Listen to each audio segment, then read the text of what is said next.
God damn it.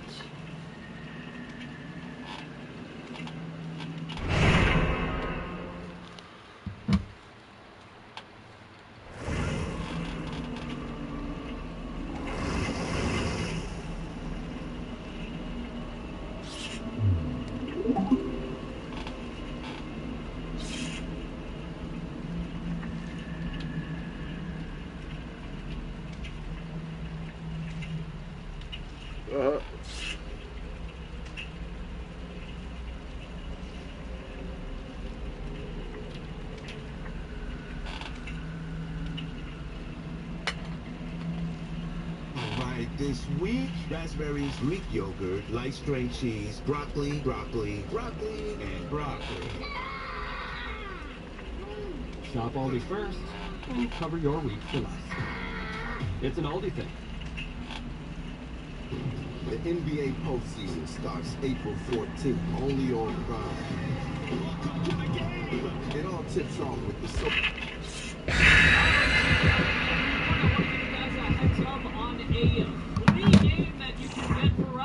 PlayStation Store right now, so it's going to be free until April the 13th. It will be yours free forever, so we'll highlight that. We do have a free open beta on a big title that has kicked off just recently, and a massive free update drop, yet another one for No Man's Sky. We'll talk that at the end of this video. But yes, this is a free game that you can get. You don't have to be a PlayStation Plus subscriber. Graveyard Keeper is available for free for everyone. If you add it to your library by April the 13th, literally you just have to go to the page, click add to library, it's yours to own forever. That's it. No caveats, no nothing, no you gotta be a Plus subscriber, none of that nonsense. Graveyard Keeper is the most inaccurate medieval superhero system of all time. Build and manage your own graveyard and expand it to other ventures while finding shortcuts to use all the resources you can find. After all, this makes it about the spirit of capitalism and doing whatever it takes to build a business. And it's also a love story. Face ethical dilemmas. Do you really want to spend money on the proper burger meat for the rich burger festival when you have so many resources lying around? Gather valuable materials and craft new items. Expand your graveyard into a thriving business. Quest and corpses. These dead bodies don't need all these organs, do they? Why not grind them up and sell them to the local butcher? Explore mysterious dungeons, take a trip into the unknown, and discover new alchemy ingredients which may or may not poison a whole bunch of nearby villagers. So that, again, is available for free. This is to also commemorate the announcement of Graveyard Keeper 2, I believe it is. Yeah, that has recently been announced, and that's coming to PC. So they're giving away the first Graveyard Keeper.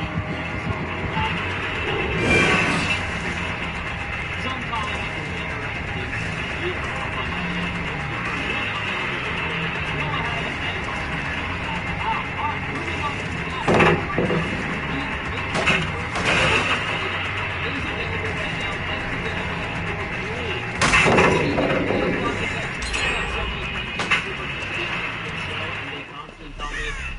Check it out. I gotta watch it. I know it's a comic series as well.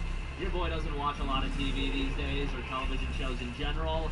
You know, I'm still stuck on Walking Dead and watching reruns of Walking Dead, but nonetheless, Invincible versus Open Beta is live right now. I think stylistically as a fighting game, this game looks fantastic. And again, the Open Beta is live right now. A brutal superhero 3v3 tag fighting game set in the Invincible universe where you can battle to the death as a team of fan-favorite characters in iconic locations, unleash bone-breaking combos through fast combat and smart defensive tactics to lead you through blood and destruction, land vicious super moves and ultimates to leave your opponents in a mess of blood. Invincible versus features a variety of game modes, including a captivating cinematic story mode with an original narrative from a writer of the animated series.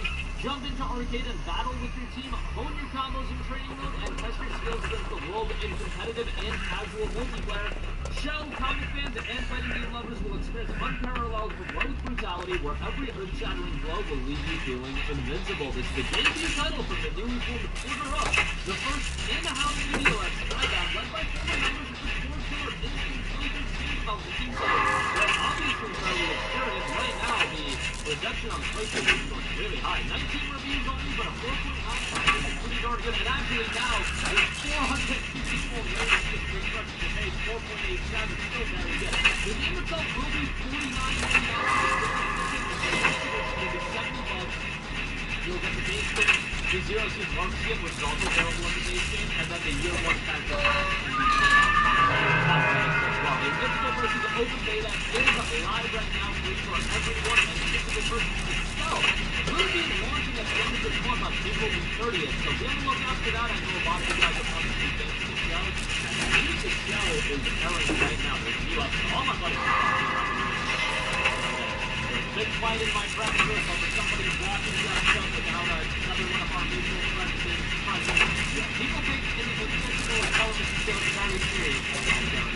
The boys dropped as well, and there's now arguments between us. I digress. What we have here is the play versus the Open Beta live right now. Lastly, No Man's Sky. What a free update they are dropping. I can't help but laugh at. I almost want to think of nonsense. Arena is now available, and guess what? We've now got Pokemon battles in No Man's Sky as a free update. And by the way, No Man's Sky is also on sale right now, 60% off for $24, so you can pick that up. Xeno Arena introduces turn-based creature battles and forces the universe to assemble a team of creatures invading, perfect their genetic makeup, and test their metal at simulated combat arenas. Discover hundreds of unique battle abilities, challenge simulated tactics, share your strategies for daily challenges, and more. Creature battles adopt the golf fauna, roaming planetary landscapes, and the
from that aspect as well. $24, and bear in mind that 10-year anniversary is coming up. I would have to imagine Hello Games is prepping up something massive for that 10-year mark. I mean, the Xeno Arena update would have been a cool update for the 10-year mark, but this is starting now in April. They might drop another update before the 10-year mark, and then do a massive update for, the 10-year mark. But I would have to imagine something like that is happening. And that's the thing about No Man's Sky. You buy it for $24, all of the updates are free. Xeno Arena is adding a significant new mechanics to the game, and it's still a free update. So, pretty incredible as far as that's concerned. So that's going to do it for me. Again, Graveyard Keeper available for free over on the PlayStation Store. Go check that out. The Invincible versus Open Beta live right now in No Man's Sky. It's a massive free update. It's about my favorite game.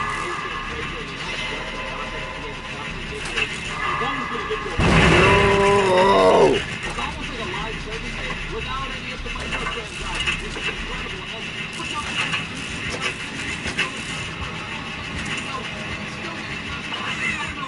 Hello Games is financing all of these updates. They got another game I guess possibly No Man's Sky is selling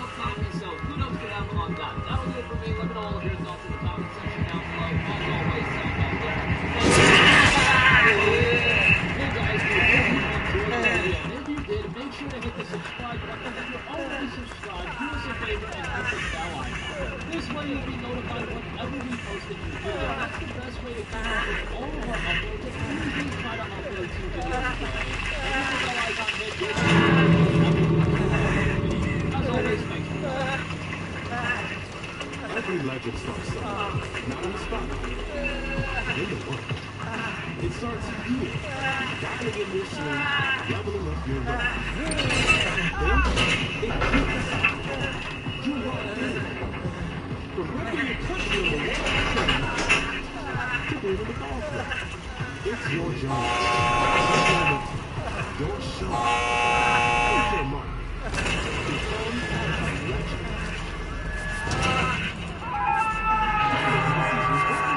With 16 deliciously shareable sticks, there are 16 healers to try.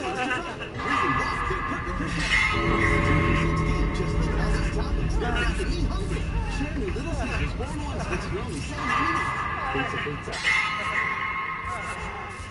A party in spring, Big Y has everything. Charcuterie, shrimp, and ham from the butcher. And perfectly piped pillows of shrimp. Chips. Nicely done.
Everybody out. Step out now.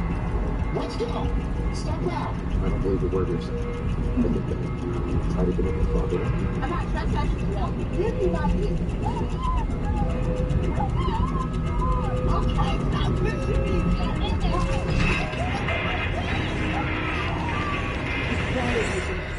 Get in there. Skip it. You heard that? Graveyard Diggers, yo. Free in the PlayStation Store forever for everybody. Look that shit up. Full of ogres.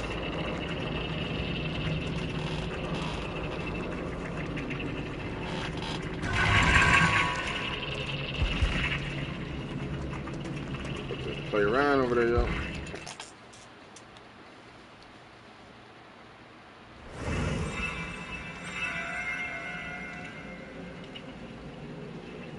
It was so much fun, man. And Pacino, I was improvising everything.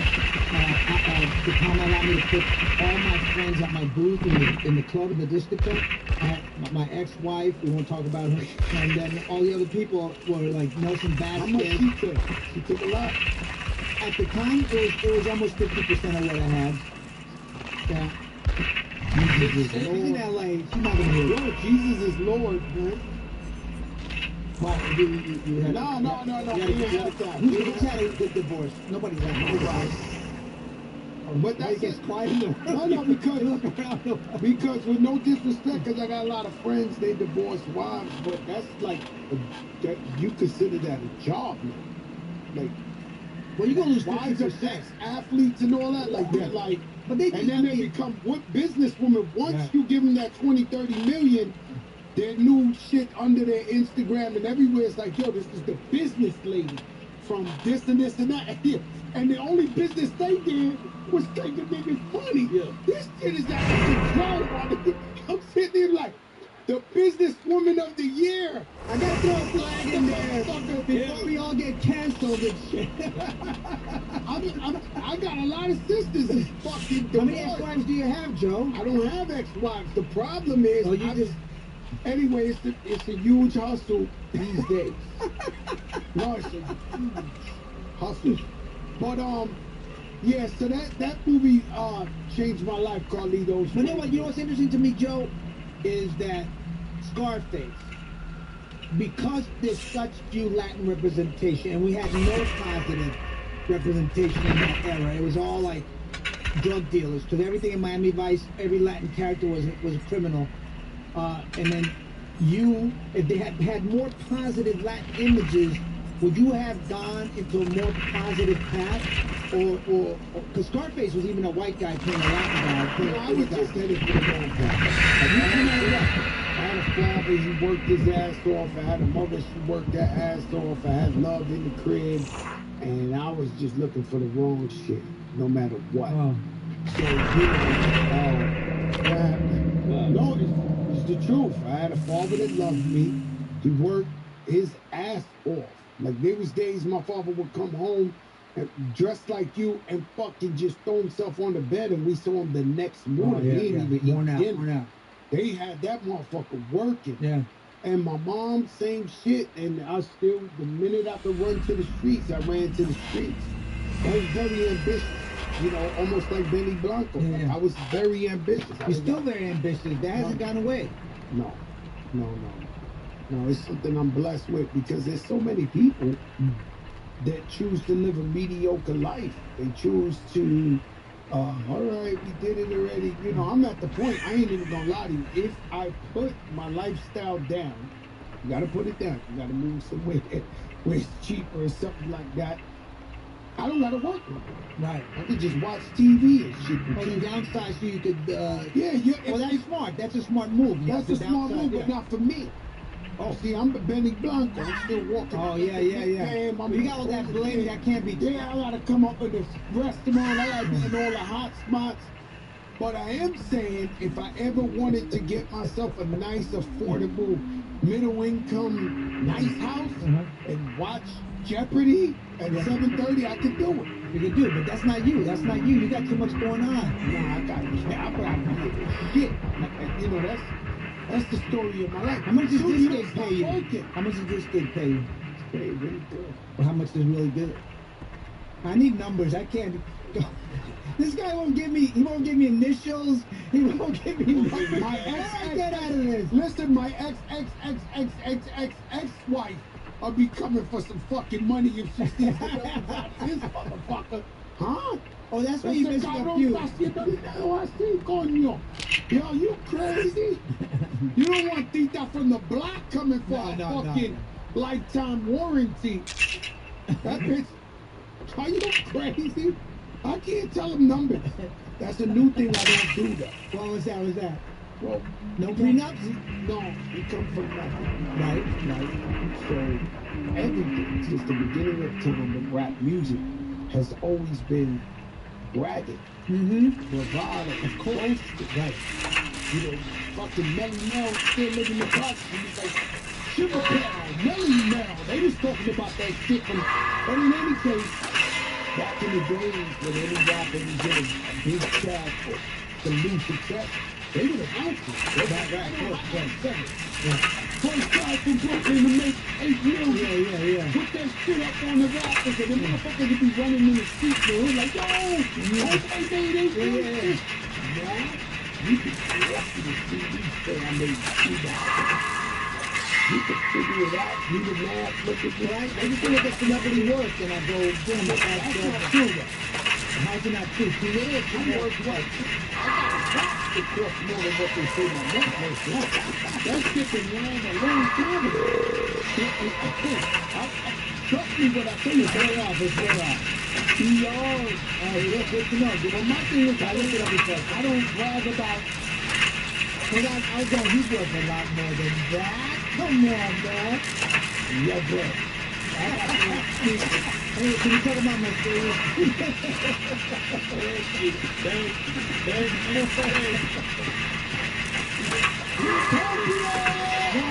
No, not Utopia. Dear Killer Nanny. It's so dope, man. It's the first authorized Pablo Escobar story. You know, white actors in America all have to play Hamlet.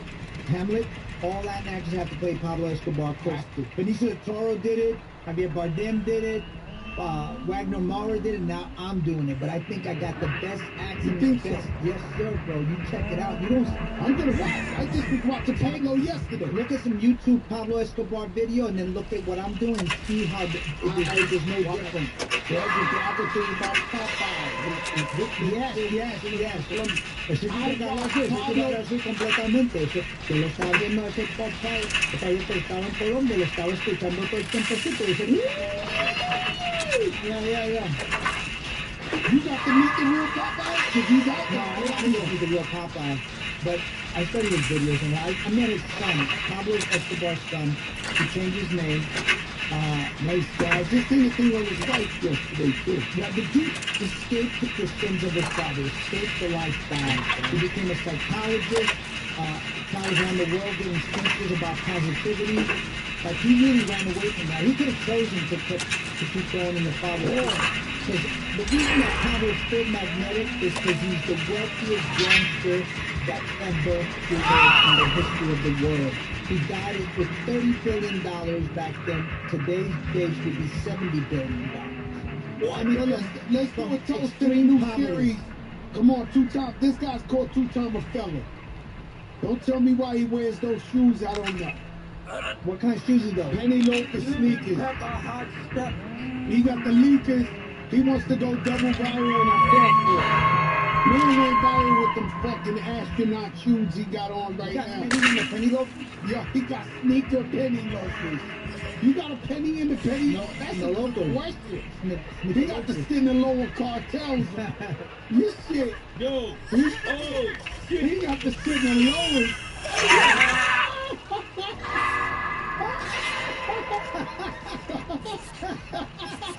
That laugh is the best. Oh shit, those are sneaker penny loafers. Oh my god!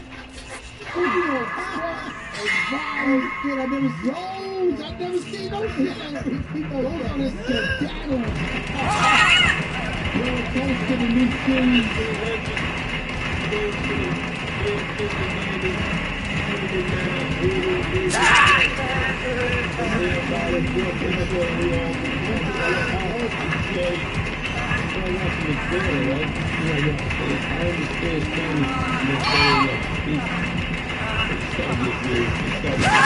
The fuck out of here, yo. Why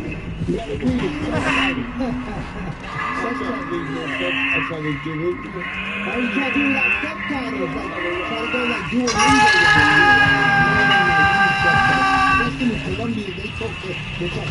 Yeah. Oh, I try to talk to my fucking mother-in-law.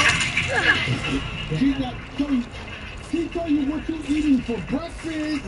What she told you the whole menu, bro. In one, that shit go. That shit out of here. You like, what? Papaya? What?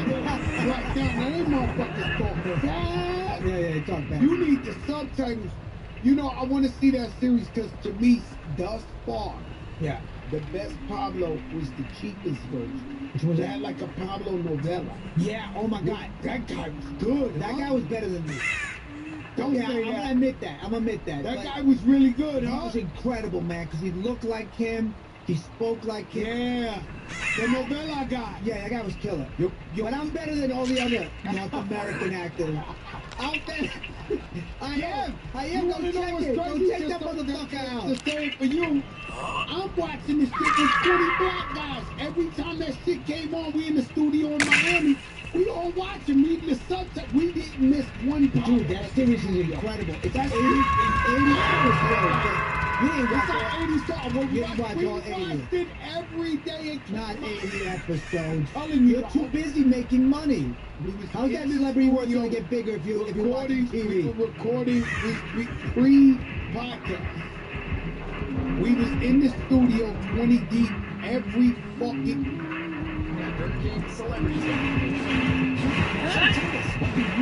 How come peppercorn realty Whopper? It's stacked with bacon, Swiss, and peppercorn aioli. Try the latest in the Whopper by You series today.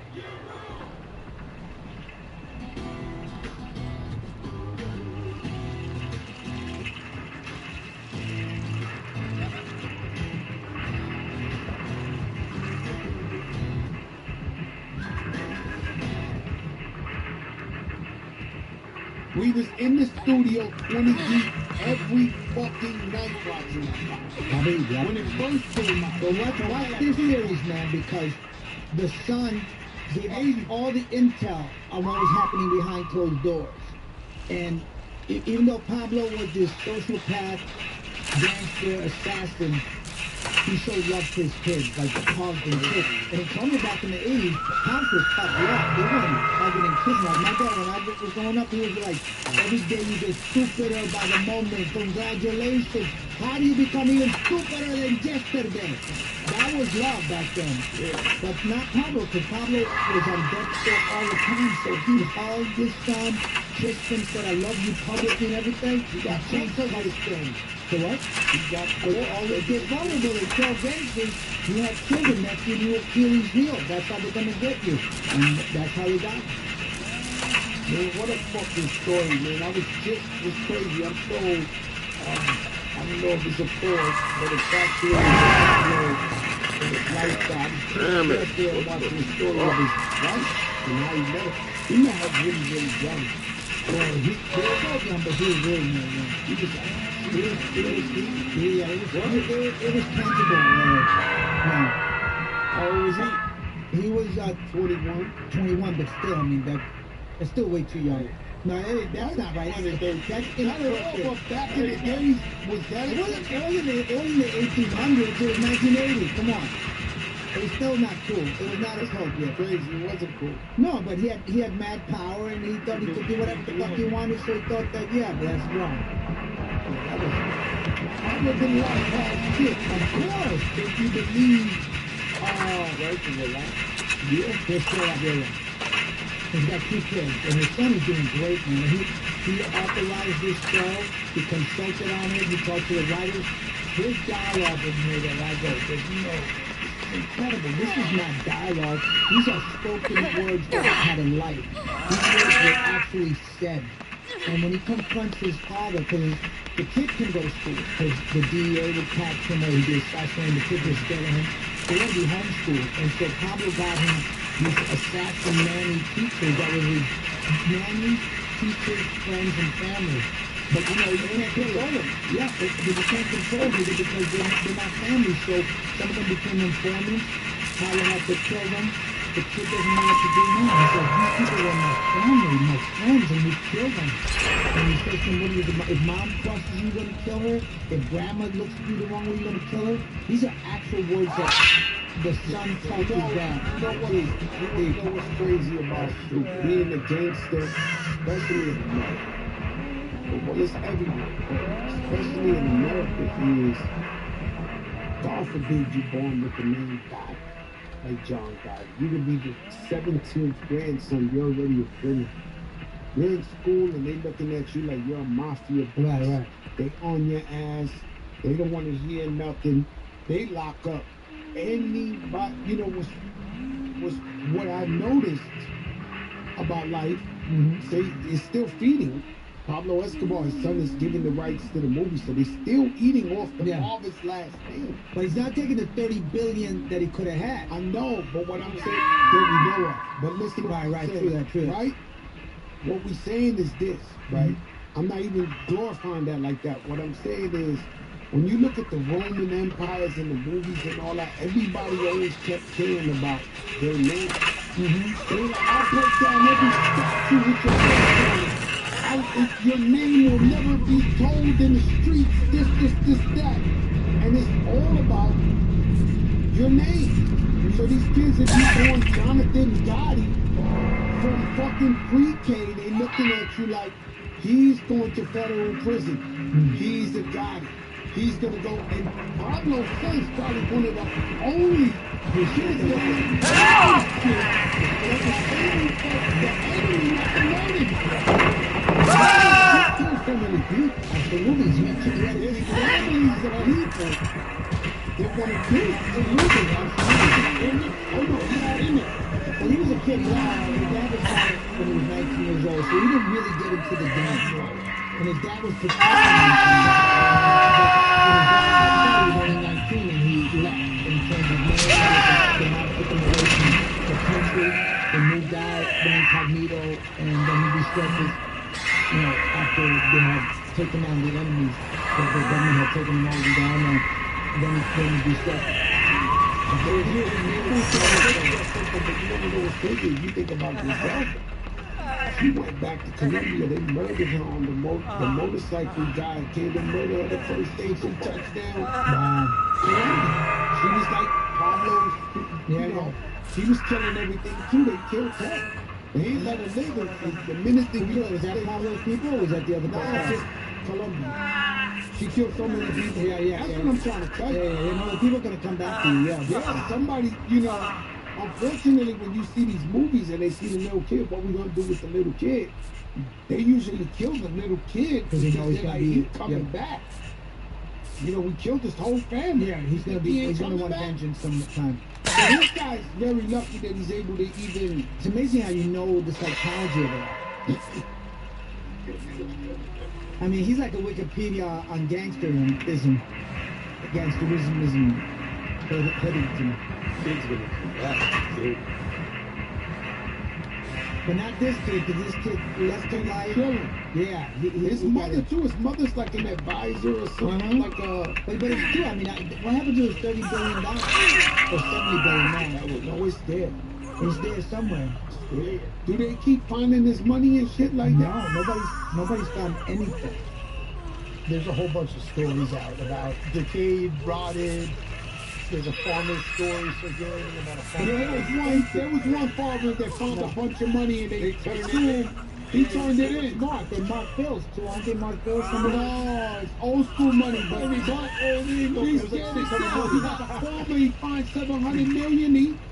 He's like, yo, get that shit out of here. I'll tell you what's crazy. His nephew found like 18 million in one of an apartment in Medellin. And his nephew gave it up? Yeah, I found his nephew gave it back? Who gave it back? Let me explain to you. This is the problem I have. What is the problem you have? You would understand. Maybe. I hope so. If the world villainizes people, right? Martin Luther King, right? Now there's a Martin Luther King highway everywhere. There's a Martin Luther King high school. Joe Louis, they drove him crazy for taxes. The man was looking out the window of the box of Joe Louis, thinking the government was coming to kill him because he owed taxes. Now you got Joe Louis highways, you got Joe Louis schools. These are heroes. I mean, they're heroes. And they just get there. So what I'm trying to tell you is my daughter went to Colombia and she went to the museum of Pablo Escobar. Laying on top. They still making money off this man that they murdered and they called him a criminal and they assassinated and he was the biggest shit in the world. To this day, Colombia's making money off of fucking Pablo Escobar. Right, but they have a hate relationship with Pablo. They do not love him in Colombia because who's making the money? I don't know who's making They think you're Pablo Escobar. But that's not what I'm saying. I'm saying if we went tourists to Colombia and we want to see Hey, don't denigrate my country. We want to. No. My wife's Colombian. Oh, okay, all right. So, We got good taste. Yes, thank you. But what I'm saying to you, a little Colomboricua. yeah, Colomboricua. we got that. But what I'm saying to you is if we wanted to go to a tour of Pablo Escobar, Yeah. hey, And you did it. there's people doing it right now. Yeah, right. All Well, I went to all the locations where he lived, all his the big zoo that he had. I did all that when we were shooting because we shot in Colombia in Medellin, and he had all the places that he actually did there. You know, you know a big zoo?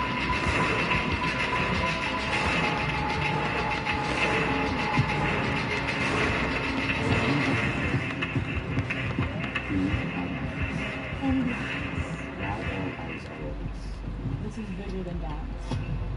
Brothers play to their strength. That is showmanship. This was a three-way battle. That was a complete sweep for GRB.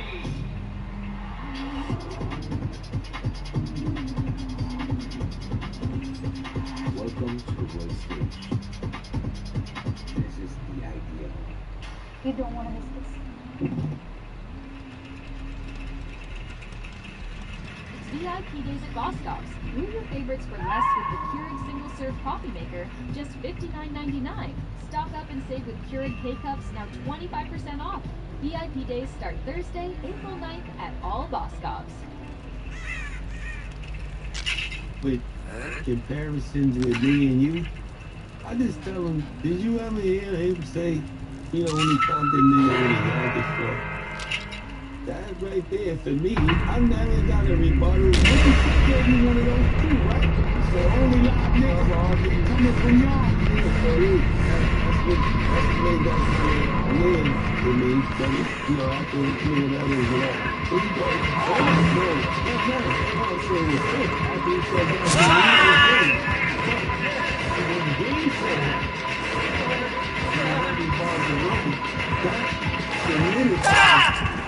is understanding of what the one question of the dominant game that's not controversial, not LA has brought too much to the game. But when I go to LA party, everybody start dancing like this.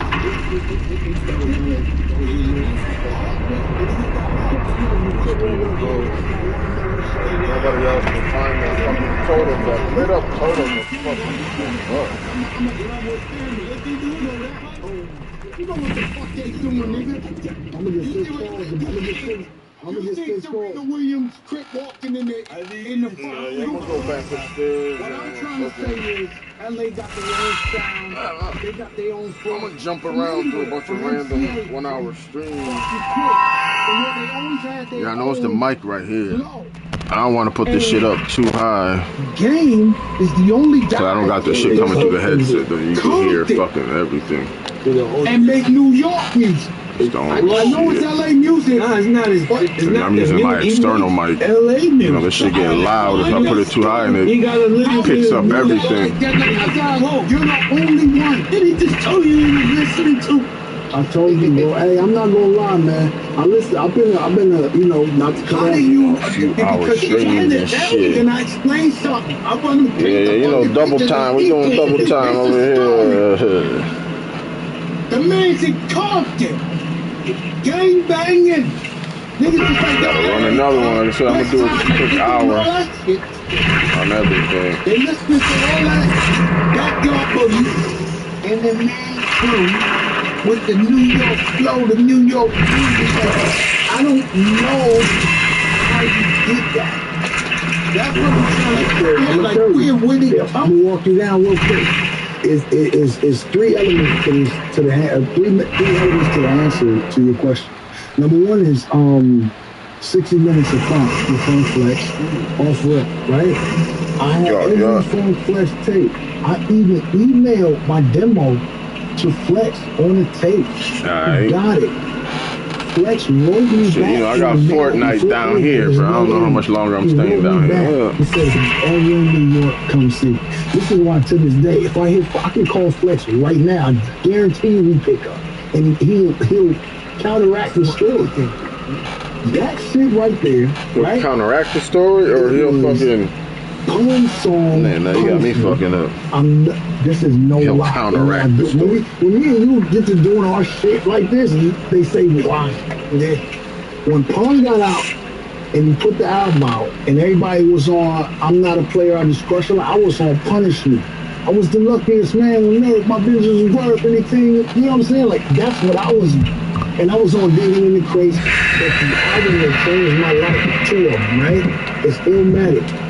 Illmatic told me 16s and 8s. And then We Are the Streets let me know that I really can do this shit for real. All I gotta do is be myself and figure out how to beat, fuck, the frick shit. So that, and I'm not even lying when I say it's two motherfucking bars in my life, right? Fuck the frail shit. I'll say it to anybody. Fuck the frail shit, because when the coke come in, they gotta use the scales that they wear the whales with. Incredible, right? The other one is Pop doing exactly what he did when he made me try to get a nut, and we got nut. What? 3, if I'm doing the top 5, 3 is all my G's moving silence like lasagna. Right? And I don't even gotta do 4 or 5, because you understand that the way that I study hip hop is in a new notebook, nigga, with the silver rings, with a pen. I ain't really a student. So when niggas get to playing with my legacy, because I'm a funny nigga and I troll niggas and all that, I tell you, Every nigga got their own fans. Kiss got his own fans. Craig got his own fans. I see you on tape beating the shit out that nigga that come on. We just got positive with it.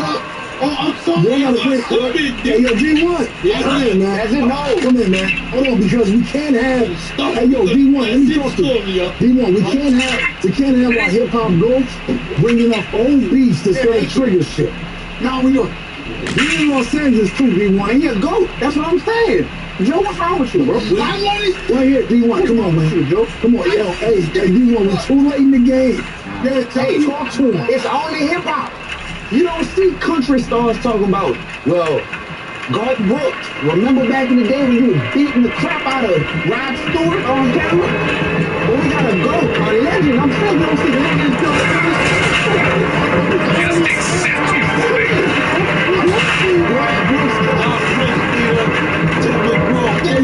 Hey yo, and I just saw, you know I'm a visual nigga, right? So I seen Garth Brooks break a Heineken on the bar and then come at Rod Stewart with the jagged edge of the shit. It's only us, bro. The closest you gonna get is Jelly Roll at SummerSlam or some shit. I was dead. Yeah, well, you know you gotta know Jelly Roll before he slammed down there. Yeah, he was different. Yeah, Jelly Roll. He got switch his name now. D1, thanks for your help. Jelly Roll got to switch his name. Yo, D1, man, I let it stick right here. Yeah, man. Hey, but no, he had all some real shit. He had that coming. It's all good when you. If you want to have, if you want to be lyrical warfare, whatever, right? Like me, St. Charlie, we ain't gotta do that if it's just rap. But when you bring my kids in it, you must want to extra. You must want to die. We ain't even at the end of my story. And plus, D1 killed me like just 10 minutes ago. So anyway, if it's about my kids, bro, I'm coming to see you every single time. I don't play fucking with a nigga's wife, fucking with his kids. Yeah. Then just black them out. At this point, you just like, oh, really? You see, people don't want to see no more negativity. Like what you talking about me, I don't know if it's today, tomorrow, 10 years. Get the fuck out of here. Pussy ass nigga ain't shit, motherfucker.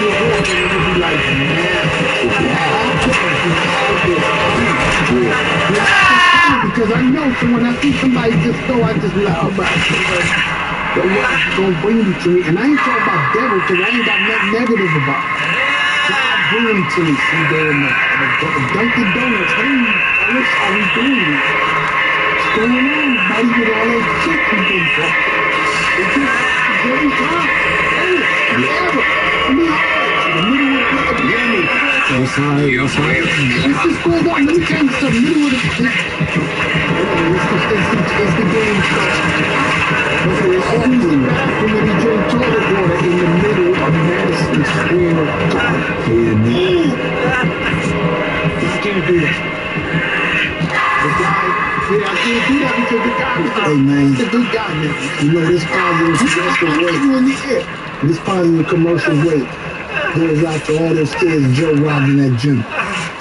And I'm out throwing them old shit in the I'm not throwing them. I'm the only nigga, I'm the only nigga master that said, yeah, you get it. They help me with the stuff.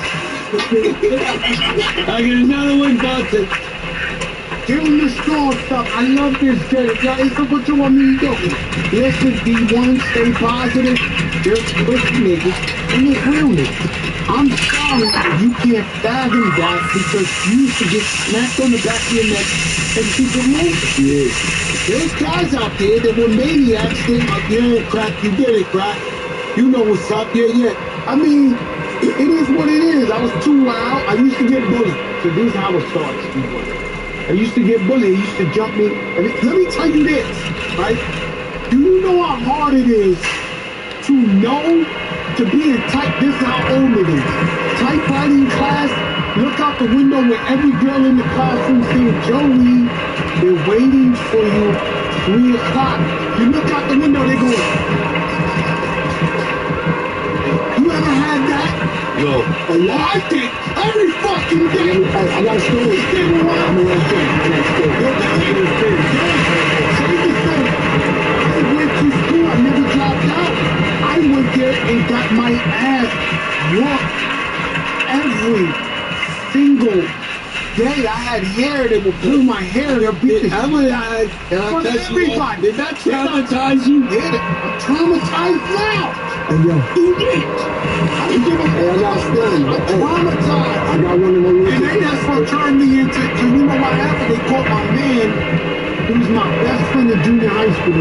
It's in my book, okay, and they caught my best friend. My mother fed him spiced ham and cheese sandwiches every lunchtime. Quart of water. And they said, yo, why you with this guy? But I was a joke. You ever been a joke? Where they pick on you for every day? Yeah. You ever been a joke where, all right, we want to beat anybody? Or how about you want to join the crew and act like you're tough, they just beat up the fat nigga over here? I got my ass with him every day. There is no Thanksgiving picture without an eye jammy, bloody nose, a lip. They was beating the brakes off of me. Hey yo, Kiss me looking at you like he got your cohorts, bro. He got some people out there. Is interesting with me. I don't care. I don't know what's going on. People out there thinking it's cat. I don't know what's happening. He had a moment. He's having a moment. Yo, bro.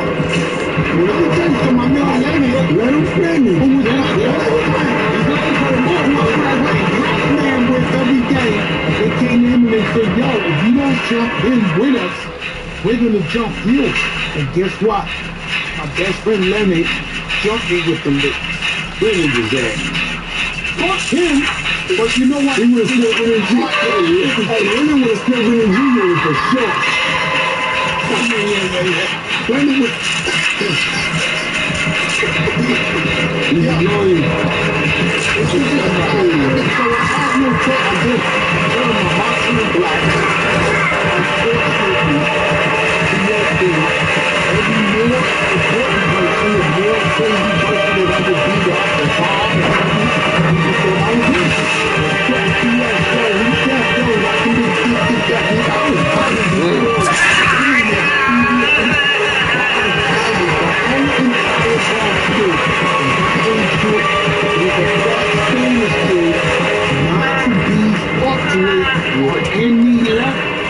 He's not playing, but that was because that forced me to do it. When did you make this transition and getting the brakes beat off you and you started the brake? Leonard, after lost me, I cried. Do you still have that hair from the big old lady? Was the hair you transitioned? I'm about to go to church. I ain't gonna lie, because I was in some of the else that doing shit on the front of the book. I got to admit I was dying. I got to put my hair like the Beatles.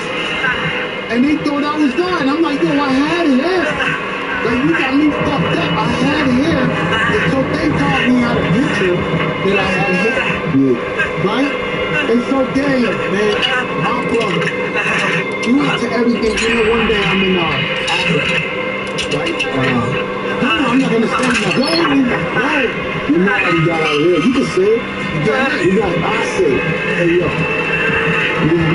This ain't gonna be the longest one to hit. It's a guy everybody does. Hey, yo. Hey, yo. Everybody in Africa, in this part of Africa, knows there's a guy that he booked you to send you $500,000 front for one show.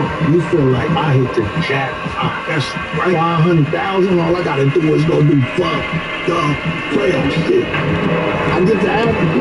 They pick me up in the Benjis like Mandela. I'm a lion in the middle of Africa. Walked up roads, they the only ones with Bentleys. I got 10 shots in the shoulder to go to Africa. Me too. Don't drink the water, but you can eat the pussy. They pick me up in 10 Benzes like Mandela. I'm sliding through the Congo, niggas, women with chicken on their head, chickens on their head, fucking fruit bowls. I'm like, nigga, this is really Africa. This is the real Africa. It's the real Africa. I'm not the fake Africa. You almost these niggas locked in the land like, nigga, if the street fighter stole your money, nigga. We go to the hotel. We get to the five-star hotel, great hotel. Let me tell you what, out the window, there's millions of people homeless in the street. This one wasn't great about the hotel. You couldn't shower in the hotel unless you had got to walk 5 stars. It's a guy that his name is Joaquin. They call him Casablanca. Speak on the guy. Casablanca in Spanish. I didn't know at the time. I knew later. The new White House. So this is the president of the hood. He come to the hotel. He got 18 million soldiers with him. They got hyenas on the plane. I'm from Compton. We got hyenas. Hey, bro, they got hyenas on the chain. Here I go. I'm about to earn my spot on the hallucination mountain. Yeah, that's right. It's a spit hanging from the hyena. This is real. Like, you know, they don't know. It's a piece of spit hanging from the hyena mouth that never hit the ground. It's between his tooth and limbo. It's hanging. Oh, he come to me after the show. When I smoke, I'm talking about 10,000 African homies. When I come on stage, people don't know, the people love it. Oh, they love it. When I come on stage, like, yeah. When I come on stage, they like, shit, Glenn, they say you and Tupac for me on the West Coast. It's you and Tupac, nigga. A million niggas say this. I'm saying, like, you gonna put me with Tupac, nigga? Give me the Java juice, nigga. Just like it. You know me. I'm the king. They didn't come in and say, you need to get to the hotel. You have to stay for now.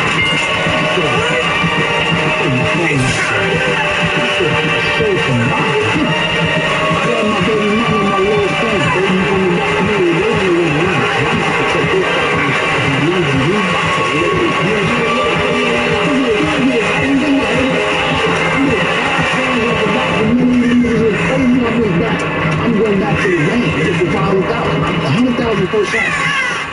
He said, you have to do a show tomorrow, right? I said, it was one show. He said, no, 5 shows. Now you're playing, right? Because I think the truth thing, I'm cheap. No disrespect to Chingy. But I mean, hey yo, I'm not gonna lie. I love Chingy. I love Chingy too.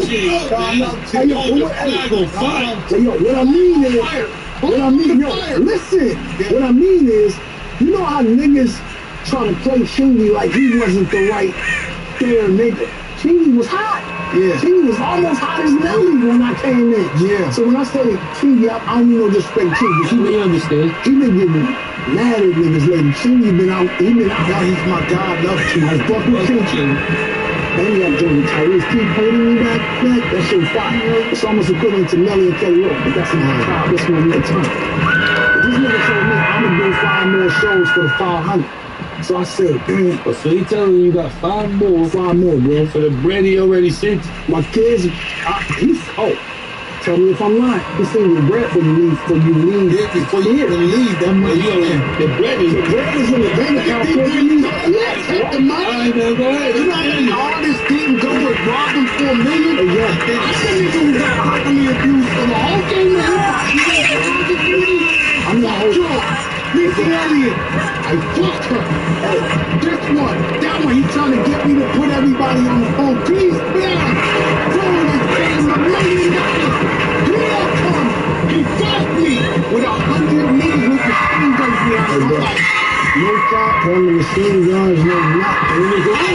So look, 5 shows, let me hear these actors. I come down, look, I get down, I'm like 500, 500, I'm coming down like, oh yeah, by the way, man, I'm gonna get the money. That's how you know. The money didn't show up even my kids at home.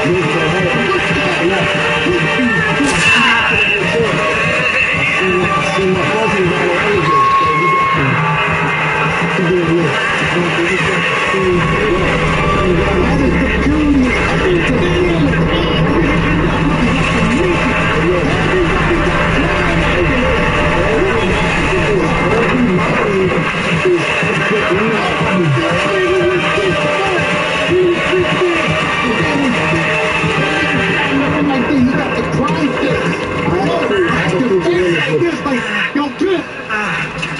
He did it. That is the beauty. This is early, this is real, just not the rabbit today. I look at everything, nigga, my whole, this one trying to 34. DMX got kidnapped out there. All my niggas over here like this. I can't see what they see. I'll come off the elevator, it's behind me. I don't look behind me, I look at my face. Everybody like, I'm like, they like, I look behind me, bro. It's 50 niggas with the African different kind of pressure. Everybody got a machine gun bigger than Val. Nah, it's got that. Yeah, so fuck the machine gun. Fuck the machine gun. I see that one coyote, the one that came and picked me up from the airport. The same spit still hanging, same spot. I said, that's how I know it's serious. It's the same coyote. I almost gave a nigga a name.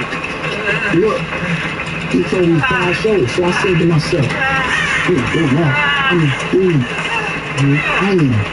done. And I said, you know what I got on this nigga? Boy, in the red colors, you lose society. You know they watch movies. I'm not. So nigga, I turned around for a second, away from him. My nigga, my cousin Damo for sure. He looked at me. So I turned around, nigga, I said, hey, nigga, I ain't doing these shows, blood. I said, you pay me for one show, so I said, if I say you pay me for one, I said,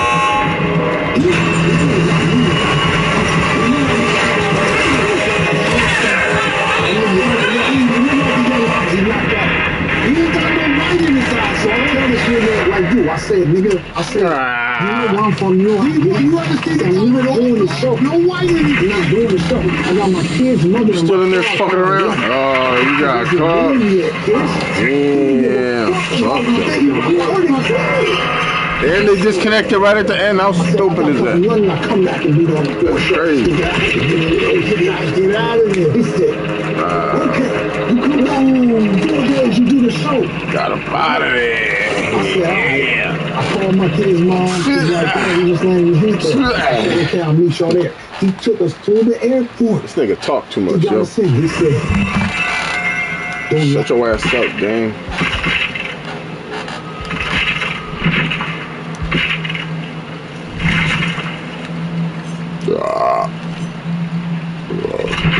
Still good on the loadout.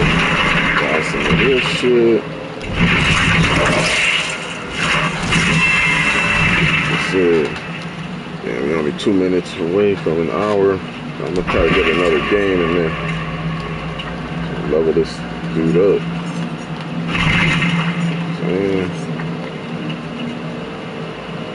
We're gonna see.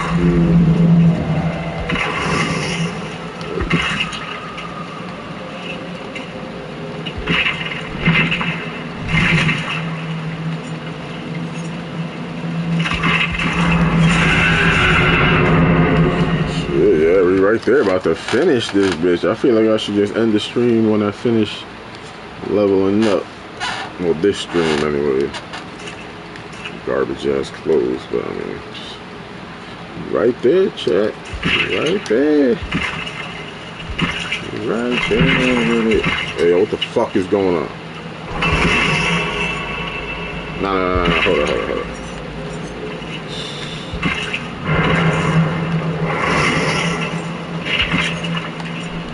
See, I ain't even getting. I need to get more blood points. Quick.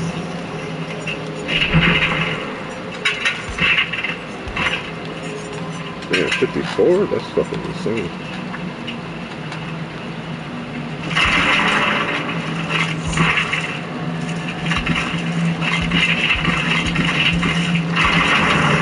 See, this shit right here, yo, I'm about to change it. Can I change it? I'm not seeing them anywhere. Select this challenge. Selecting this challenge generates an invisible purple glyph that leaves a trail of ooze as it moves. How the fuck am I supposed to find an invisible purple glyph? I'm supposed to look for a trail of fucking ooze? Like, I don't even understand. Ooze.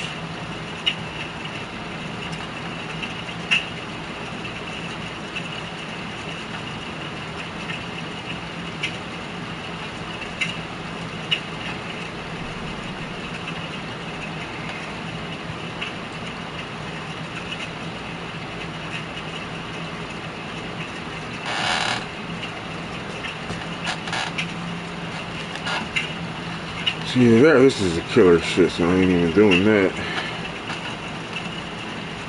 I can say fuck that and go up this way.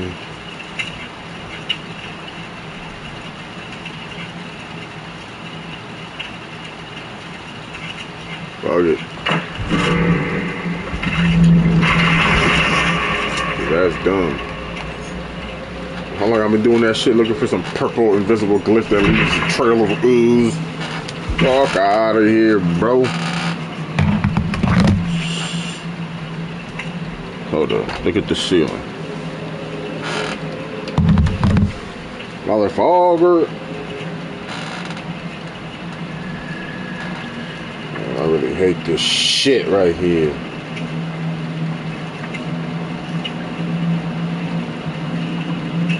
Motherfucker, man.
Wow, so R1 don't work. R1 don't work, I guess. Fucking big pussy motherfucker.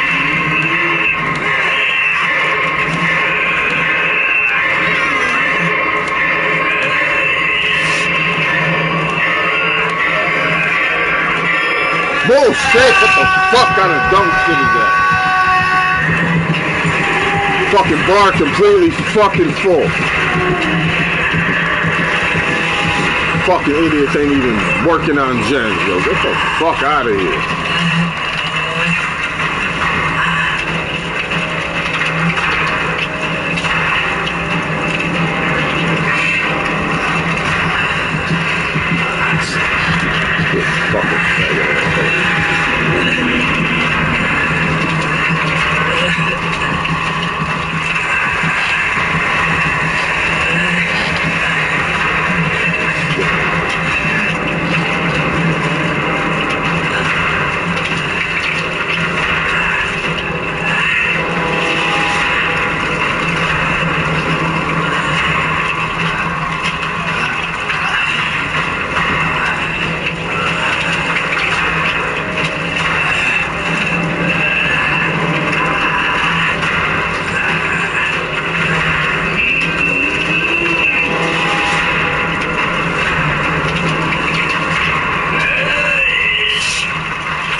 Hope you all fucking die.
Idiots. Oh, a bunch of fucking idiots.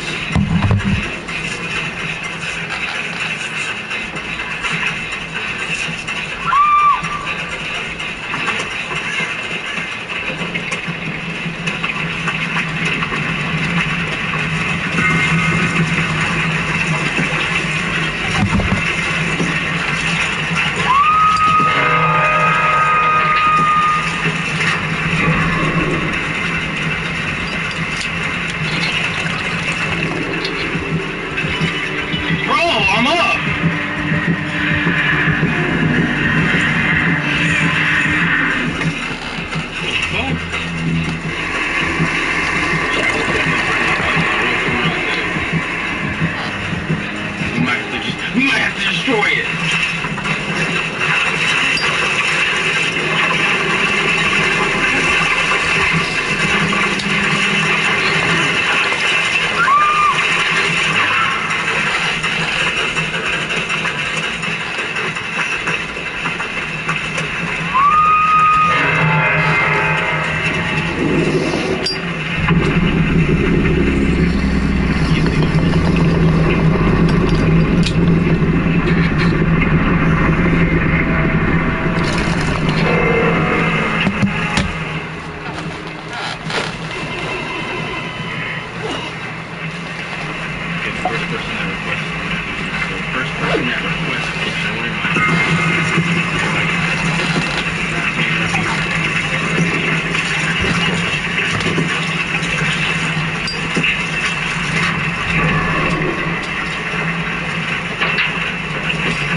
For a request? Yeah, I think I accepted it.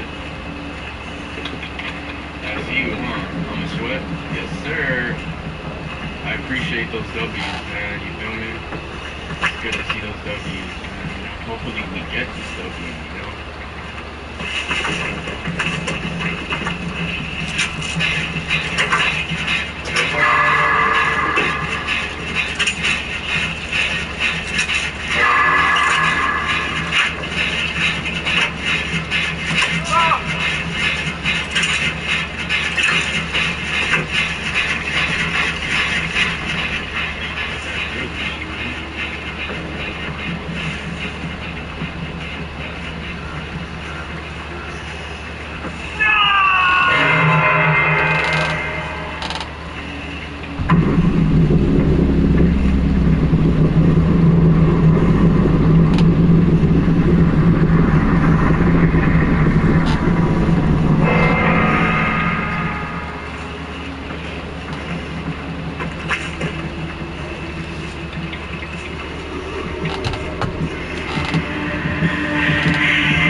What the fuck y'all get, bitches? You know what?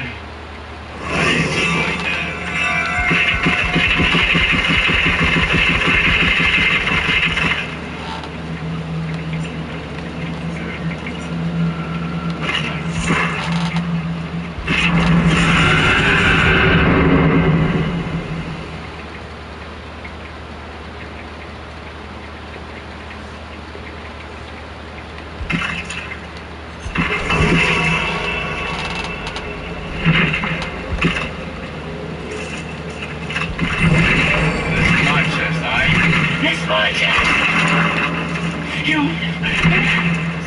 You need to make it, man. We'll take that. The guy is low as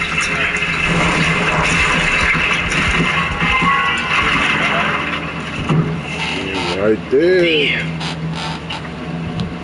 That's powerful. That's powerful.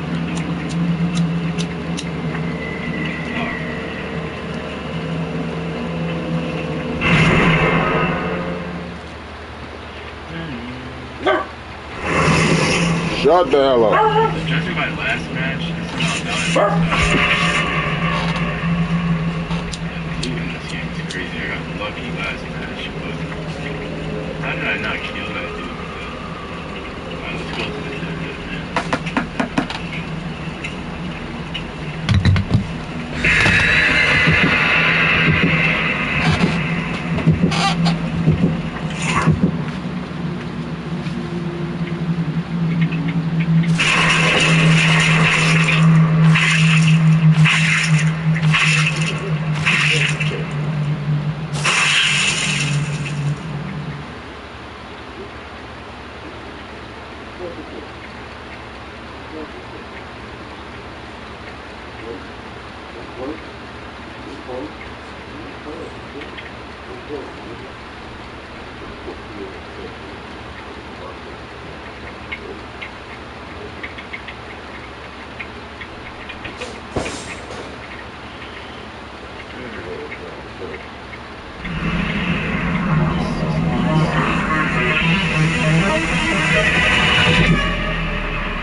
Wow. What a punk bitch.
sorry I didn't.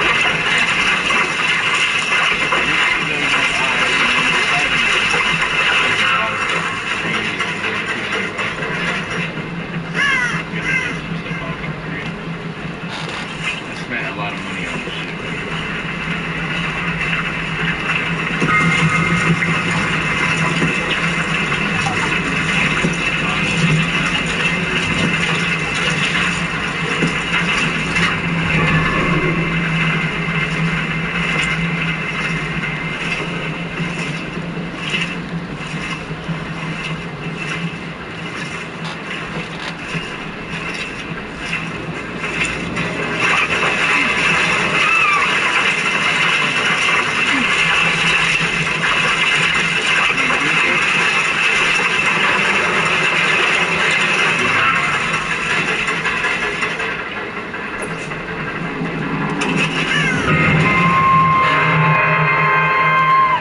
It's all good, Twisted. I appreciate you for being here.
I missed out on season 6 and 7 of those are the only OG seasons I missed.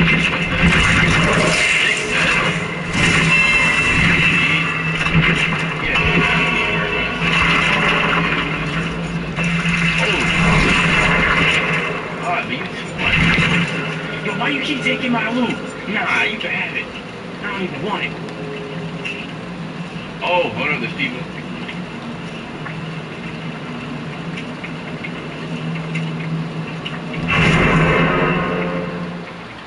Oh, but that's Juice WRLD.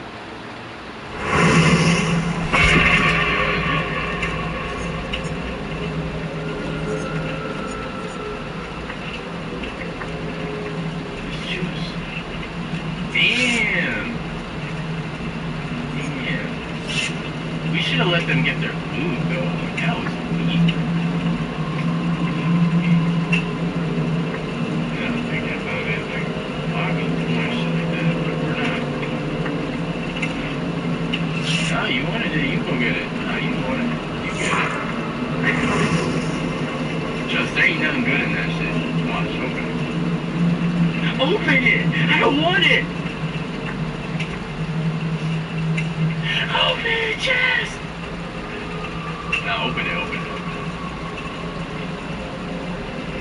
Trust, trust, trust, trust.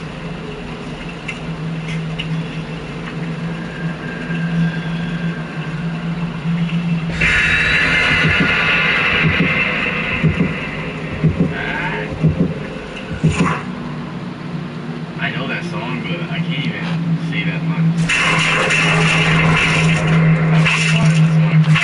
Not because it's not good or anything like that. I'm just saying I just forgot it. Yes. Alright, let's go, let's go. Let's lock in. Damn, it's like OG you could really lock in. Like this, just chill. Look at this. You can't tell me this shit ain't chill, bro. You can't tell me this ain't chill.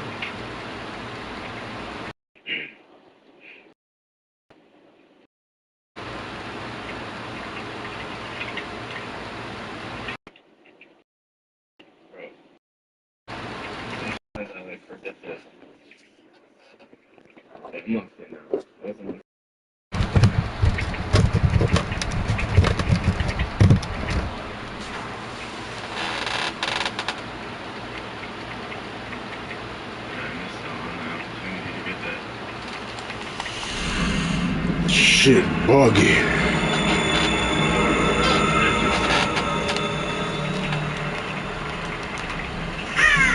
Why are you hitting my tree?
it, man.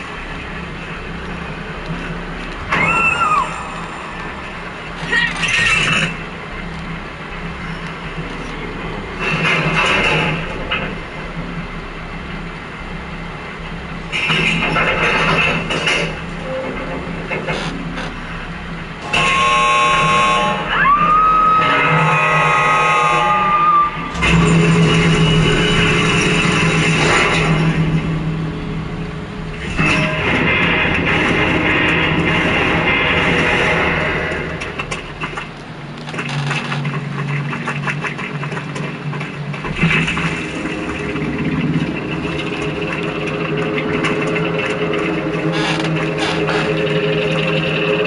Playing that Dead by Daylight, nigga.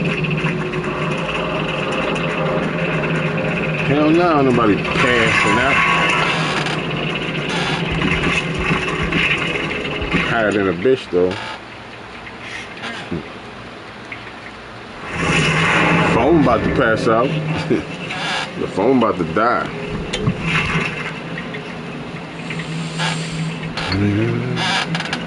Couldn't hear it. Definitely playing that Dead by Daylight.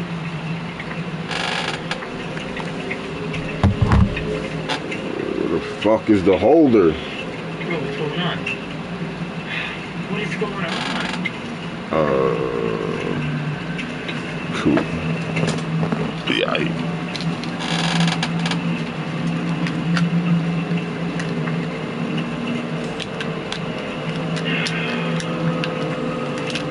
Anybody passing out, yo? Good over here. I'm gonna take, not a break, but I'm gonna check something real quick. Hold up.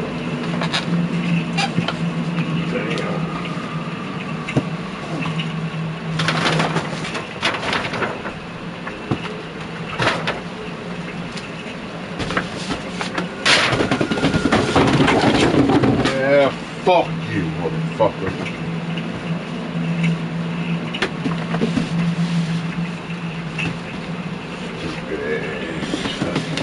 Shit. Bro.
fucking crook.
Is that too obvious? I'm falling on your body is. Is that too obvious?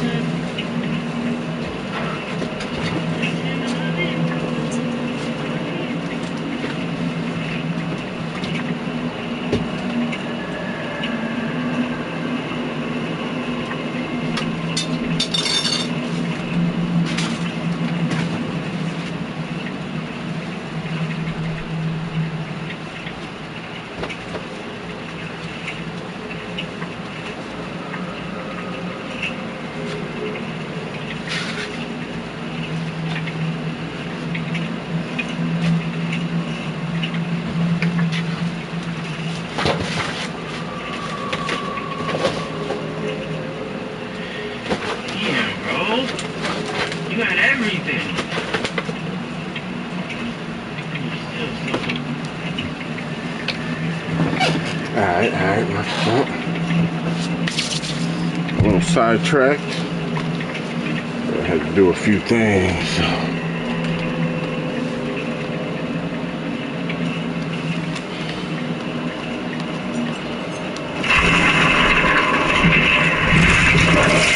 Definitely not, though. Definitely not.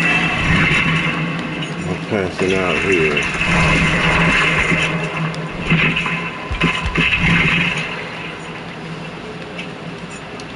Throw it out there. Hey, we good. Do this while it gets up.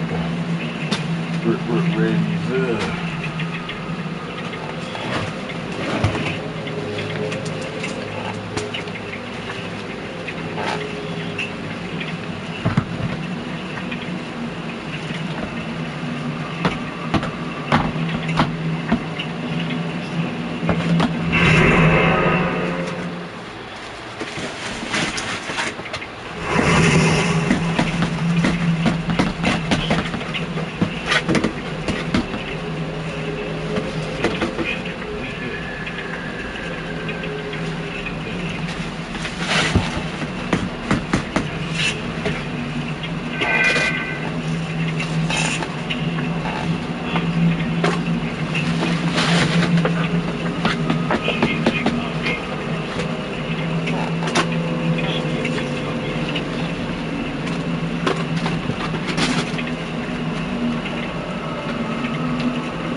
Bro, what?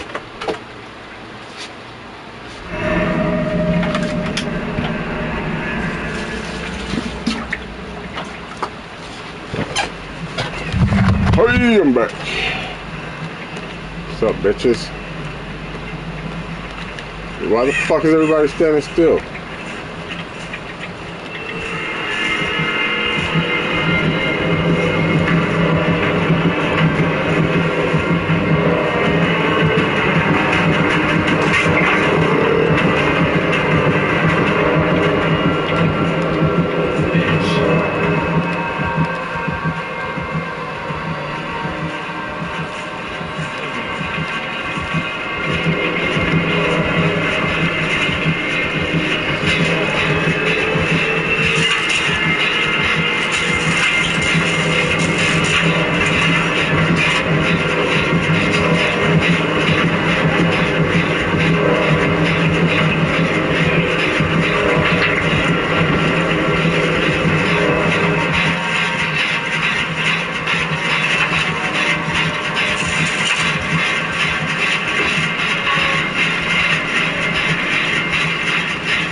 Yo, punk, pussy, fucking ass. Shit, motherfucker. Fuck off.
here still.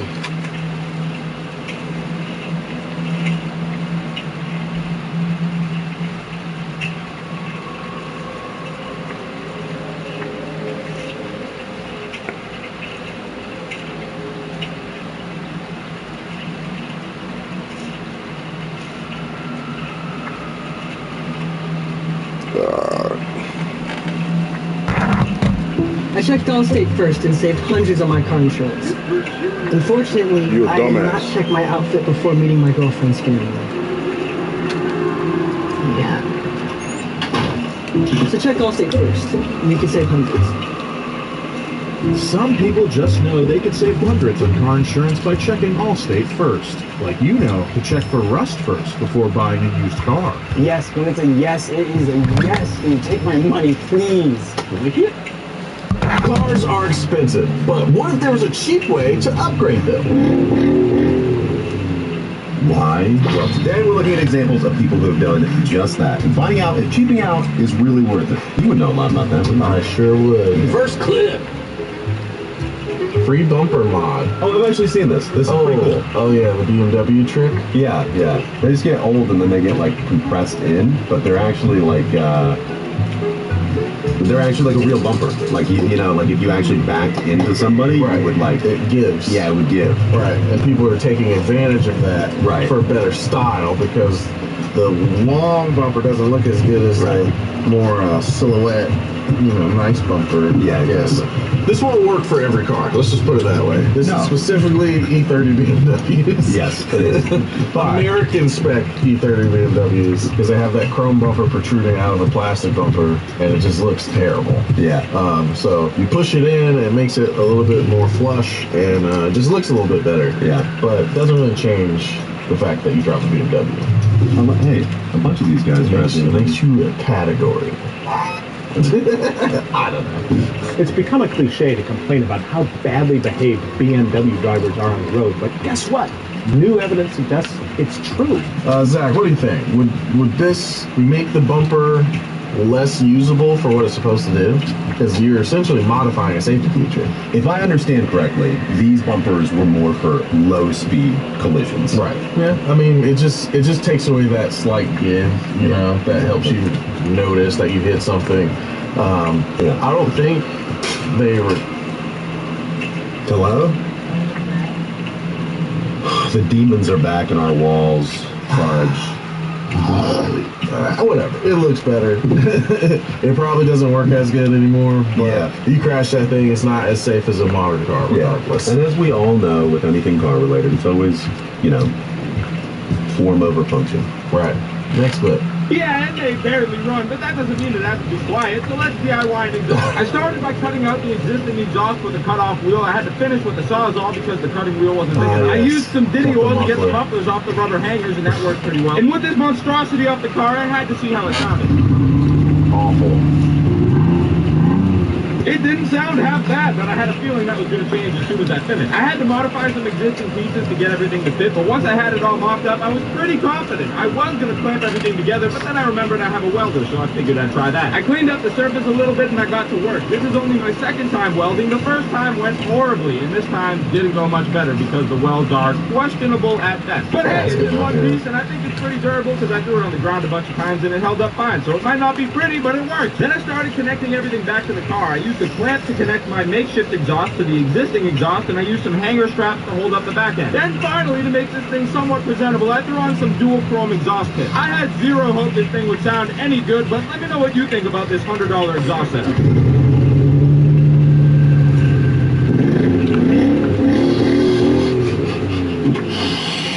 Yeah, I mean, whatever. That face that I had the entire time watching that is how I watch every Instagram reel. I just am always like... questionable. Yeah. Well, all right, so number one thing most people do when they're an enthusiast and they want a car, or they just want attention, they make their car louder.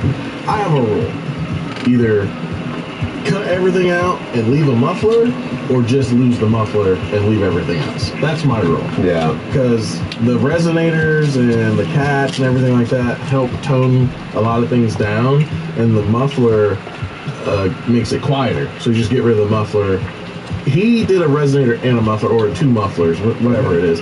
I would say leave 1, right? Now, if you're going racing, I say cut everything out, hats, resonators, and everything, but get a good muffler that makes the tone sound better. And a lot of people, a lot of young people, when they first get their car, they first start modifying, they first start doing stuff, they just go, loud is good! Yeah! And this is like, no, it's not. It's your, as you grow up, you go, this is terrible. This is not good. There's a reason music has tone to it, and it's not just. Well, some of it actually is. Some of it is, and it's not good. Yeah. I think our general consensus on this clip is. It sounds like good DIY though. He did it himself. Yeah. It saved him a bunch of money. You know, a grinder and paint makes you welder you ain't. Right. Well, but for example, it doesn't really matter. You know, as long as they're not. Say what? I'm going to Meredith to pay my rent. I was going to stop at C-Town. When you want to come?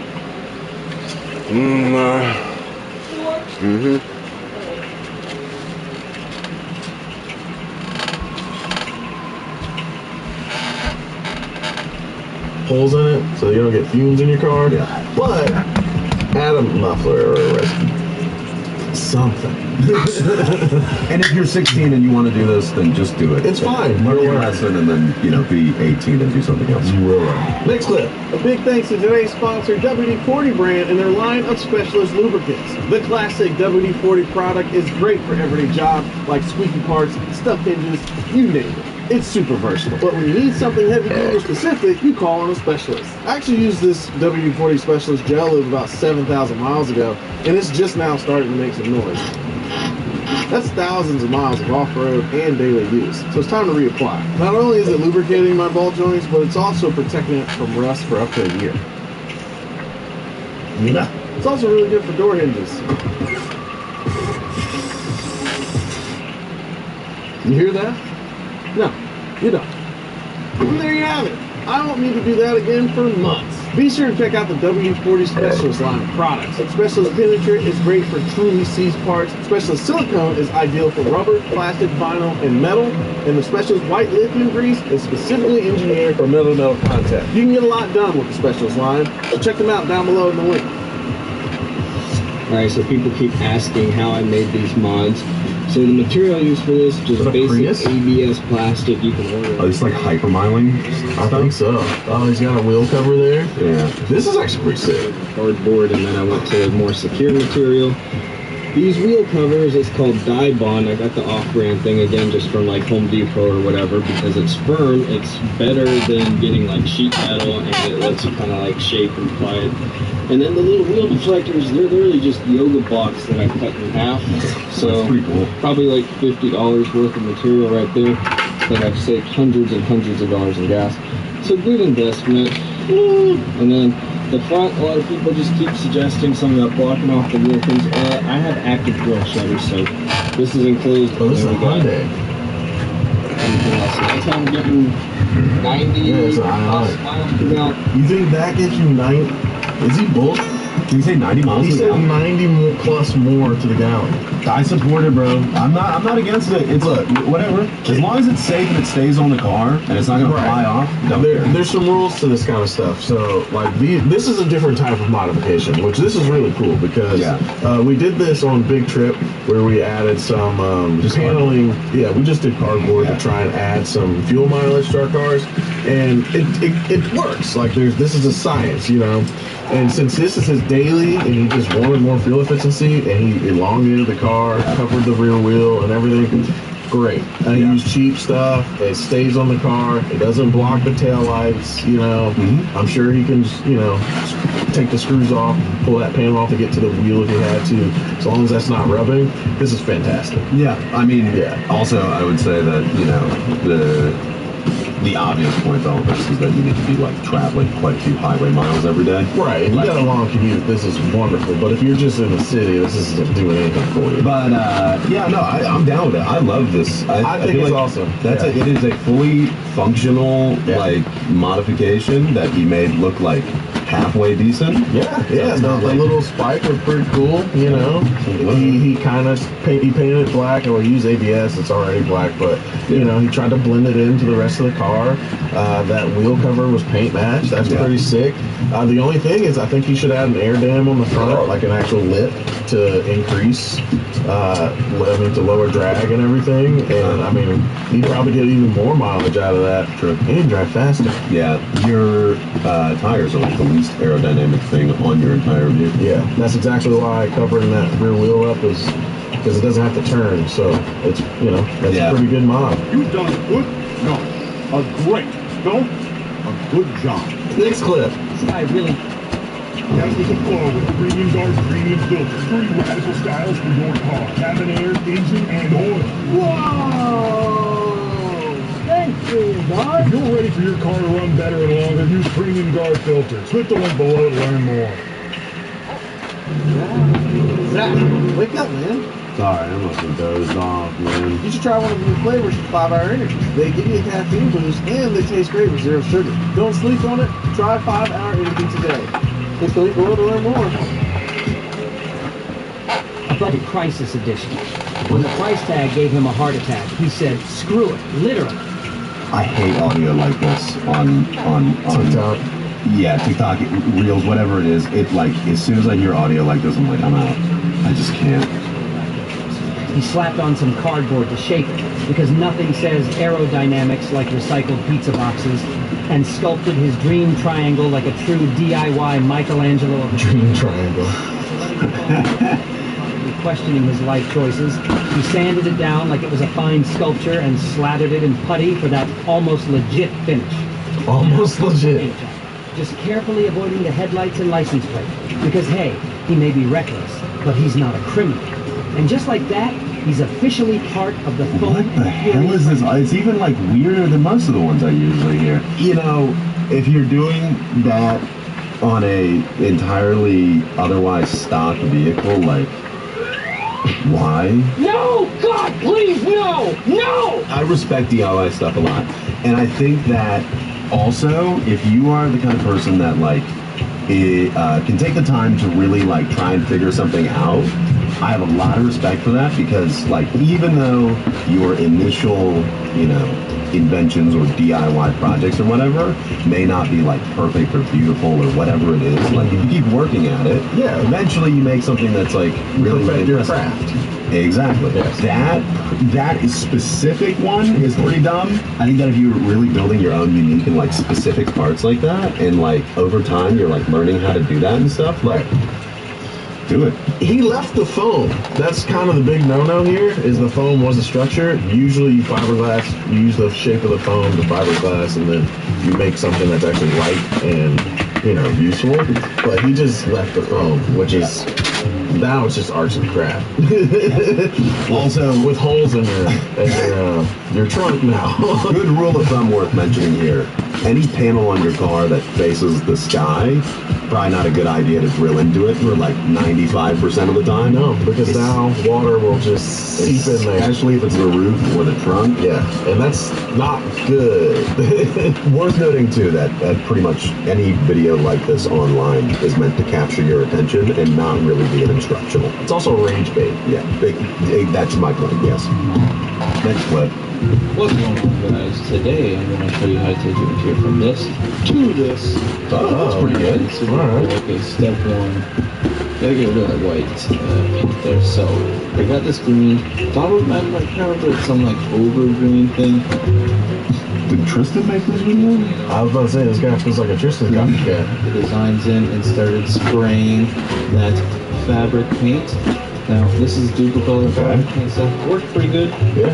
Not too crusty or anything. So, after you do that, unmask it and start with this checker pattern. I know, this is a bunch of squares, but don't worry. The cool design there, put the All Style logo in there. Paint that, and then unmask it. Bear with me, guys. I know it's just a bunch of squares. You're going to retape it at the opposite way, and then paint that. Looks pretty freaking 10 to 10. But you guys want to know what looks better? This right here. Super cool. Never seen anyone do this. That looks good. Hey, He did a thing. He did a good job. He took his time masking it. He trusted the process, and it came out looking fantastic. If you want a checkerboard seat, man, I feel like everything you just said was so full of buzzwords. Trust the process. Yeah, man. Mostly the trust the process part. Trust the process. That one I think is all about investment of time. Right. I think that if you are aware that you are a person that is not, super meticulous about things, like probably don't do this. Yeah. I think you'll probably put a pattern on your seats that's pretty heinous, but... hey, abstract art is a thing. Yeah. Just make it look purposeful. Yeah. Spray painting your interior, like Duplicolor interior paint, is really good stuff. He bought a good product. Yeah. He used it properly, and the results speak for themselves. Yeah. How to make any car louder for free. All you gotta do is this sound deadening. Every car comes with this. It's completely safe to do. The only purpose of this is to insulate the sound. It won't affect your hood overheating. As you can see, I've done this on my BMW. Also, if you do have an intake like this, you'll be the hot air intake and removing the sound deadening. Sound deadening obviously is completely free, but this mod goes really well with an intake. Really well. Okay, guys. All right. On your 130 horsepower commuter car, you don't need the hot air intake, and don't remove the sound deadening. It literally has no benefit to you. It is like 4 pounds off of a car that has like another 3,000 pounds of other stuff you can't remove for any reason. And you're also not you're not gaining seconds on a lap time. You're just going back and forth. He started the video with, you want your engine louder. Yeah, this is not going to do all to make your engine louder. The intake will. The intake will make your intake louder. If that's all you're looking for, go for it. It will make the engine louder to you in the car. Yes. But my suggestion is, if you want the engine to be louder for you in the car, just remove your windshield altogether. And it will be really loud for Don't you. do that. Remove a couple grommets in the firewall. Make sure you don't have an exhaust leak, and the engine will sound louder. Remove your dashboard. You just take it all out. A huge square in your firewall. And just remove the hood. Yeah. And keep your window down. Yeah. Oh, roll your window down. That'll make the engine louder. Yeah. All of it. All engine loud. Next clip. Is this literally what I was just talking about? I just said to remove your windshield. Hit me with the ghetto fixes.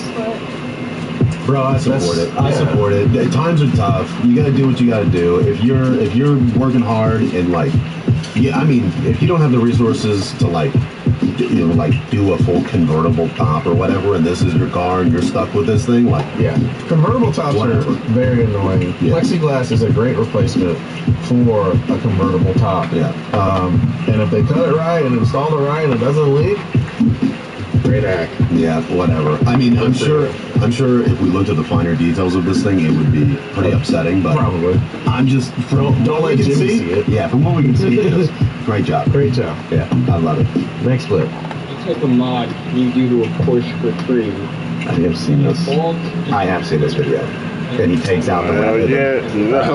My fault. Or the resonant. I'm doing some shit. And all the Porsche guys in the comments are like, "You're ruining the car!" Literal shield blocking all that airflow that we could be getting in. So I'm going to be taking off the vent and seeing what we can do about this. But we still need to remove this, so what you have to do is you basically just have to pry up on these very lightly and then just pull it out. And this is the thing, choking off all of that air. Speed it up. I always thought, come on, man. Just get to the thing that you're... Honestly, good God. Might be there. How much can you talk about? Like 2 plastic little pieces. That guy's incredible. Well, the problem is, exactly what's happening in this video is it's raining. Yeah. Yes, there's that. Also, there's nothing stopping water from getting into your engine now. Let me just remind you, too, that there are people that have gone to school and spent years and years of their life being part of an R&D department. Billions of dollars. And they've spent billions of dollars researching and figuring out how to design this car. And all you have to do is just buy it and drive it. Yep. Please, don't waste your time. filming for 3.5 hours to say 5 things to take out a piece of plastic, honestly. Yeah. Like, just leave it. They designed it that way for a reason. Just leave it alone. I hope you told your dad what you did to his car. Yeah. He's gonna be real upset. You're gonna get a spanking.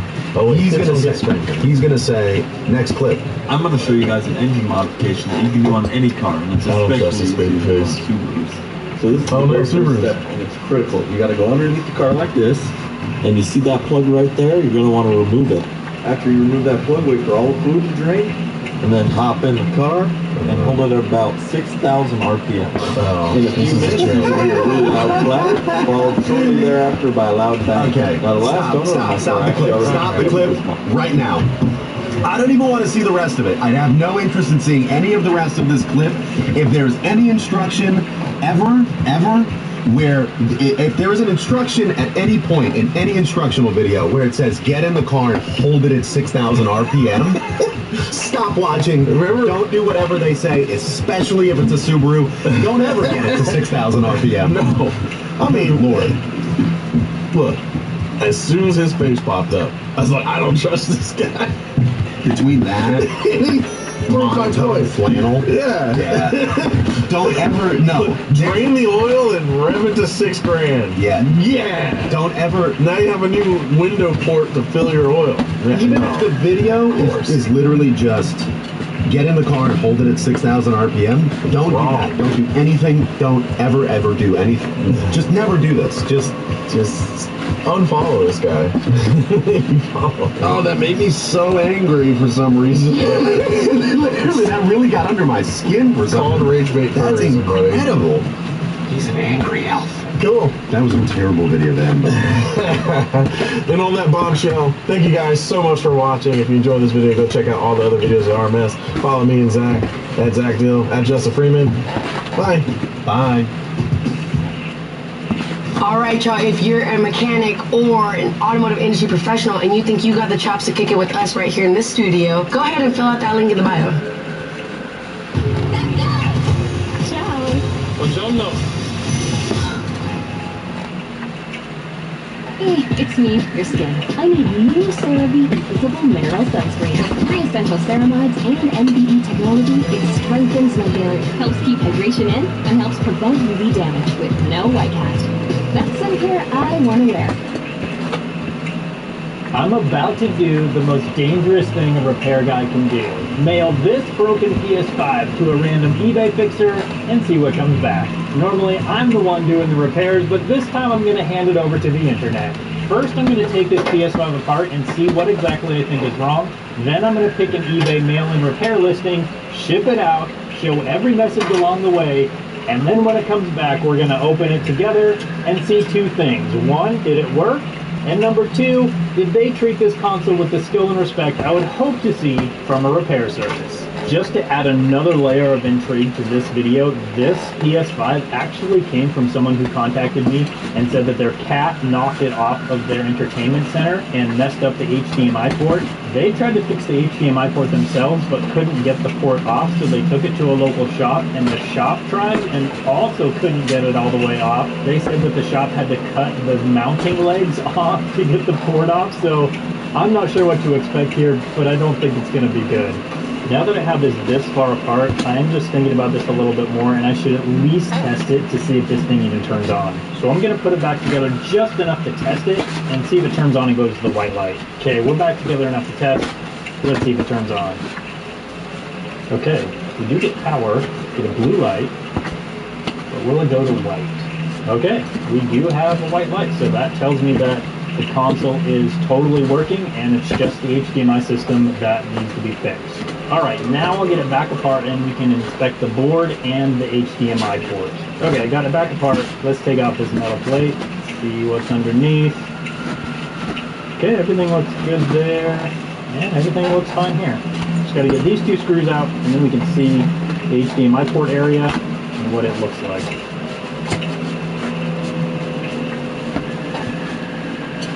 Alright, we should be ready to come out. Okay, here we go. Let's see the liquid metal.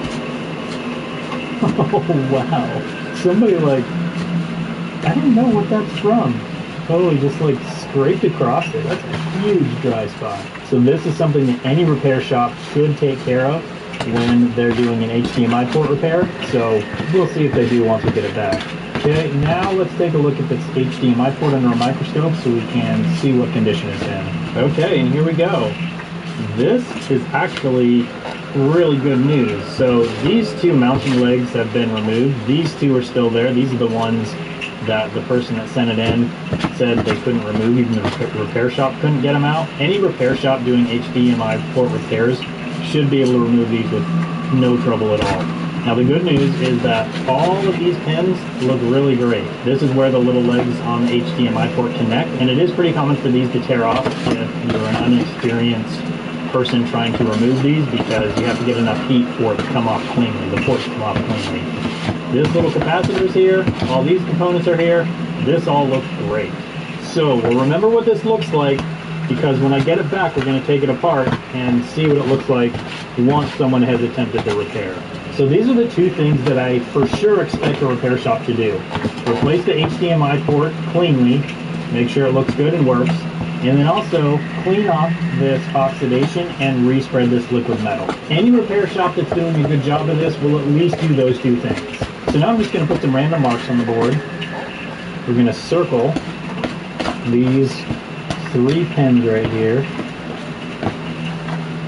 just in case for some reason the repair shop decides to put a different motherboard in, which I have no reason to think they will, but it's always good to do this just in case. Okay, now I'm gonna put this thing back together and then decide which repair shop I want to send it to. Now the person I bought it from did just have this bag of screws, so we got to make sure this thing has all the screws, so then if the repair shop doesn't put all the screws back in, we'll know about it. Got to make sure every screw is in this console. And just so we have a record of how it looks on the inside, we have every screw in its place. These don't take a screw. There's a little hash mark on each side. Not a hash mark, a little mark on each side, designating that you put those screws in after the plastic cover, so we don't need those ones in. All of the rest of the screws that are supposed to be here are here.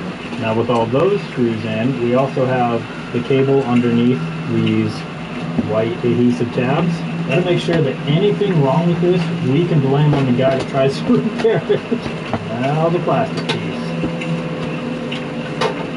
There we go. Oh, and this black screw doesn't go in there. Okay, now the black piece. And we have every screw in the correct hole on the black shell. I will go and put the fan in. Alright, my fault. Damn. It's a little dirty. This whole system's a little dusty. Gonna be back at it. If the repair shop goes above and beyond, they'll also have to do some shit, you know. Fuck. Okay, so we have all the screws. We even have this little plastic cover. Everything is included on this PS5. We're not missing a single part, you know, except for the HDMI port itself. Okay, that plastic cover, and then this one. Okay, now the other thing that the seller of this PS5 sent is these 2 HDMI ports, and then also this little mesh piece, kind of metal mesh, goes under the HDMI port, and that kind of gives the motherboard a grounding point. I'm going to include that, and I'm going to include these 2 HDMI ports when I send this off to the repair shop, and that's what we need to do now. Let's find a repair shop to send this to. Okay, PS5 console broken damaged HDMI port, mail and repair service, $70. Okay. $3.99 to $41.99 plus $21 delivery. You know what? Let's actually just sort this by lowest price. See what we get. Repair service control, motherboard only. We don't want to do that. Repair kit. We want a kit. Motherboard service. Come on. Oh, here we go. PS4, PS5, repair $30 to replace an HDMI port? It must be just the motherboard though. I will contact you with a shipping address to ship the PS5 to. You can decide whether you want to ship the whole console or just the motherboard only. Okay, want to receive the product, the device will be repaired and shipped within 2 business days. If there's any other additional damage, if the HDMI will go up, not a fault, I will quote you for a different repair price. Okay, that's decent. We provide a 90-day warranty. That seems a little low. Okay, I think we found our repair service. $30 to replace this HDMI port? This should be interesting. So they say they've replaced over 1,000 HDMIs for all of these consoles, and they've been there for over 10 years. Alright, let's do it. That convinced me. It is interesting though, they've only sold 55 of these. Let's take the feedback really quick. HDMI on my PS5 motherboard. Okay, good. High quality work. PS4 HDMI. Okay. So this all looks really good. I think it's time to buy this service and get this packaged up and sent off. Now, I'm not going to be using my Tronicsbits eBay account. I do have other eBay accounts, so I will be using one of those, so this shop won't know that it's me that's sending it. So this is on the checkout page. Free USPS priority mail large flat rate box. There's no way this is going to fit in a large flat rate box. Alright, well, here we go. Okay, now I just have to wait to hear from them so I can get their address and get a label and get this shipped off. Alright, now just to document how I'm shipping this off, I've got company paper on the bottom, and I've got the inside wrapped in bubble wrap. And then we have the port space at the top. That's going to be like the perfect box. And now just got to wait for the label.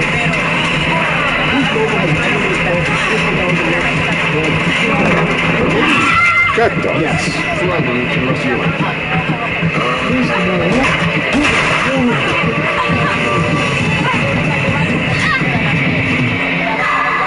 My life is fantastic now. I've become more patient, less angry.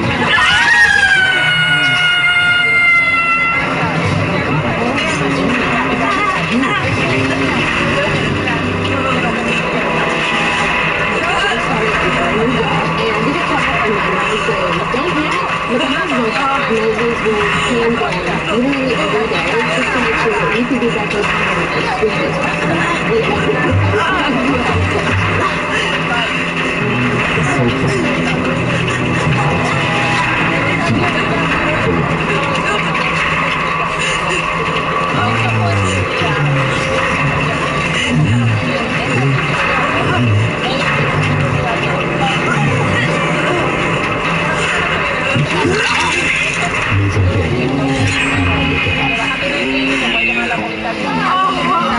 Okay, so a lot of times in class, I think here's the thing. So this video is arrived at USPS Origin Facility in Portland, Oregon. In transit to next facility, January 11. Arrived at this destination facility in Pontiac, Michigan on January 5th. Facility could arrive at a local facility, the local post office in Pontiac, Michigan. And then it was out for delivery on January 12th. Great. At this point, everything was normal. I assumed that in the next day or two it would be delivered to the repair person, and I would hear from them saying that they repaired it and shipped it back. But I didn't hear anything, so I checked the tracking number again. And on January 21, it arrived at the post office again? Strange. At that point, I messaged the repair person on eBay, and I said, I just wanted to check if you got my PS5. The repair person said, no, they haven't seen it. And I said, well, that's not good. It's been that way since January 12th. Try calling the post office in Pontiac. I did that, and I would be on hold for a long time, and then it would just cut me off. So I stopped doing that. So I found the tracking number so they could check it out, and I didn't hear back for a while. Meanwhile, the tracking number showed me, hey, it was delivered. And they said, individual picked up at post office.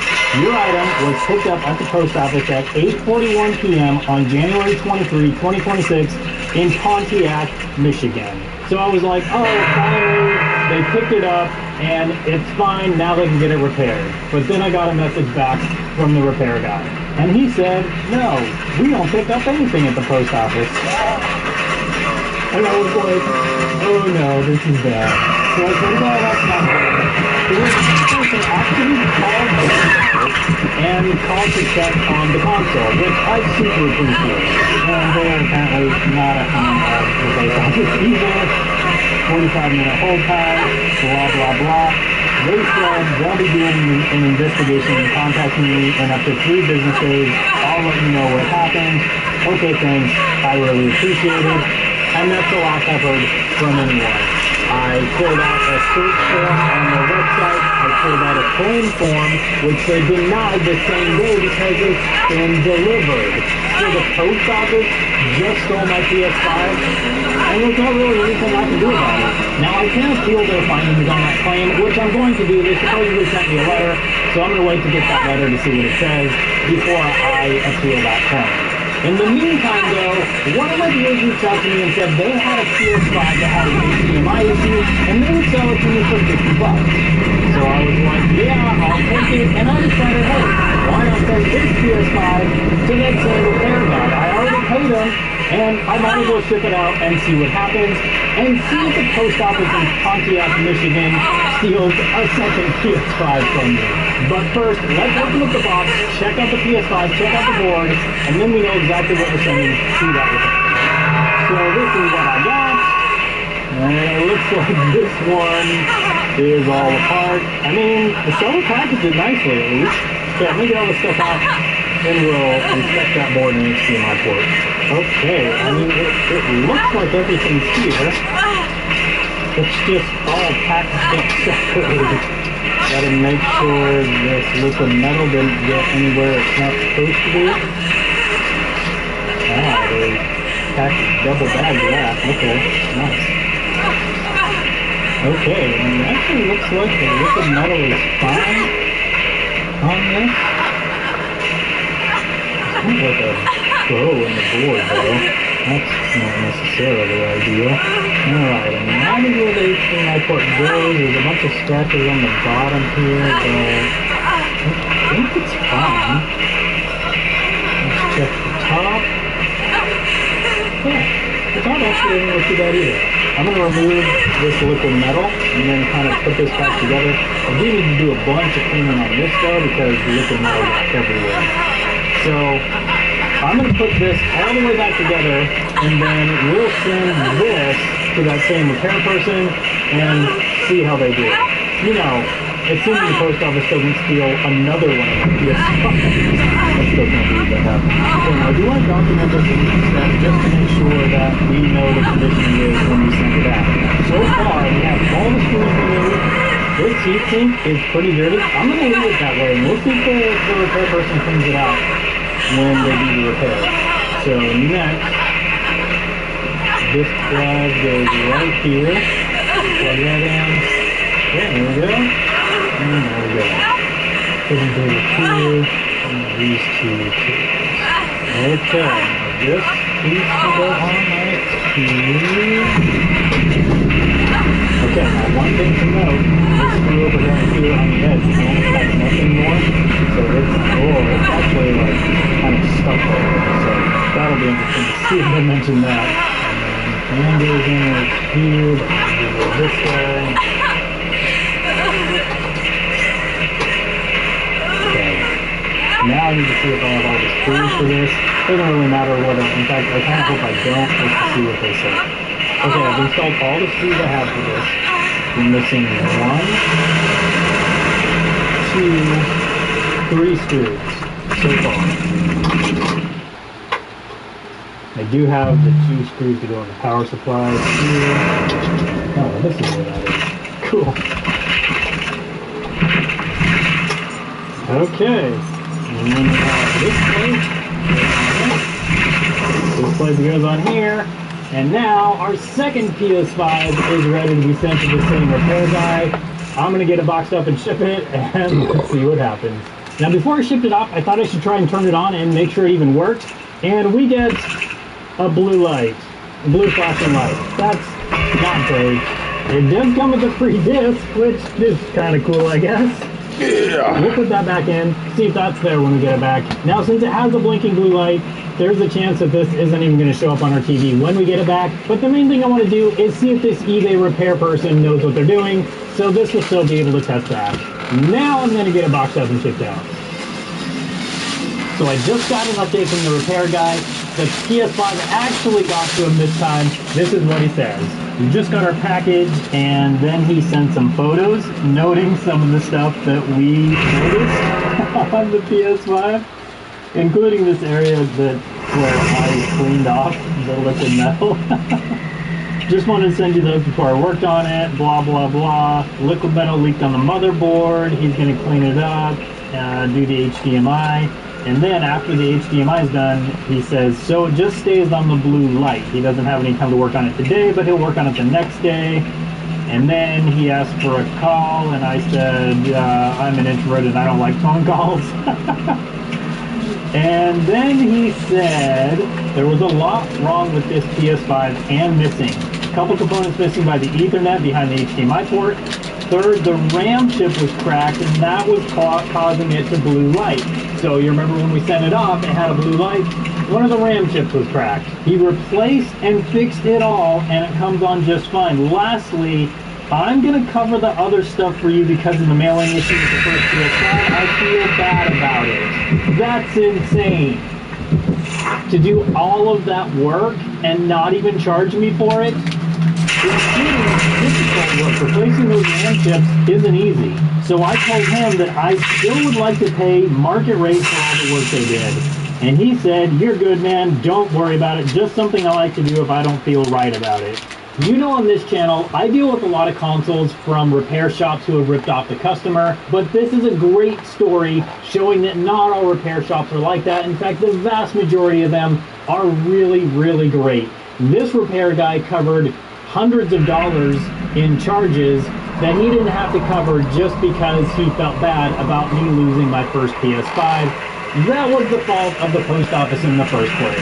And speaking of the post office, I've still not heard from them. I appealed the previous ruling that they said since it was delivered that they shouldn't do anything. I appealed that and haven't heard back. Now I just gotta wait for this PS5 to get here so we can open it up and see how it looks and if it works. Okay, and I got it. Just gotta get unboxed and see how it looks. Okay, got it open, and here it is. Okay, and just looking at it, looking good. Okay, we sent the RAM chip, so we'll take a look at that. So let's first open it up and see what that HDMI port looks like. Okay, and with all those screws removed, let's get this metal plate off. Oh, and if you're a fan of my screwdriver, this is the Sandpit. Huge fan of them. They do sponsor some of their videos. This video is not sponsored, but I'll still put a link in the description for their next EQ Ultra. And I love the color on this one. This deep red with the kind of copper color. So good. Alright, let's get this plate off. Start having a look. Just like that. Inspect the liquid metal. Okay, that all looks good. Let's have a look at this HDMI port under the microscope. And here we go. Look at that soldering work. This guy did a super good job on this HDMI port. Look at that. While we're here, we can take a look at the RAM chip. I don't actually see any caps in it. Oh, no, there we go. Right here. You can see it's kind of raised up right there. And here's the underside of that RAM chip. All the spots for the solder balls. So this is what they replaced. And then over here on the Wi-Fi chip, they also replaced a few components over here that were damaged or missing. So that's the work they did. The work looks great. And now I'm going to get this thing put back together, and let's see if it'll turn on and work for us. Alright, power button. I can hear the disc picking up. And come on. There we go. Okay, controller works. And there we go. This PlayStation 5 is working great, which is super impressive because this PS5 has some major problems. I have to give a shout out to the repair tech who did this repair and worked with me through all of this. They went above and beyond in every way. The name of the shop is Quick Phone Fix in Pontiac, Michigan. I'm super impressed with their services. They do list their services on eBay under the name RSFX-81. So if you're looking for this type of repair, I highly recommend that. The technician that was texting back and forth with me, his name was Ronnie. So Ronnie, thank you so much for a really great service and going above and beyond. As for the U.S. Postal Service, you can just watch something with delivery and then it's yours for free. This is a new type of video for me, so if you like it, be sure to leave me a comment and let me know. If you want to see a video where I was the one doing the repairs that a repair shop messed up, I'll put a link to that video up on the screen now so you can come hang out with me over there and see what that was going to look like. Thanks so much for watching today. I hope you had a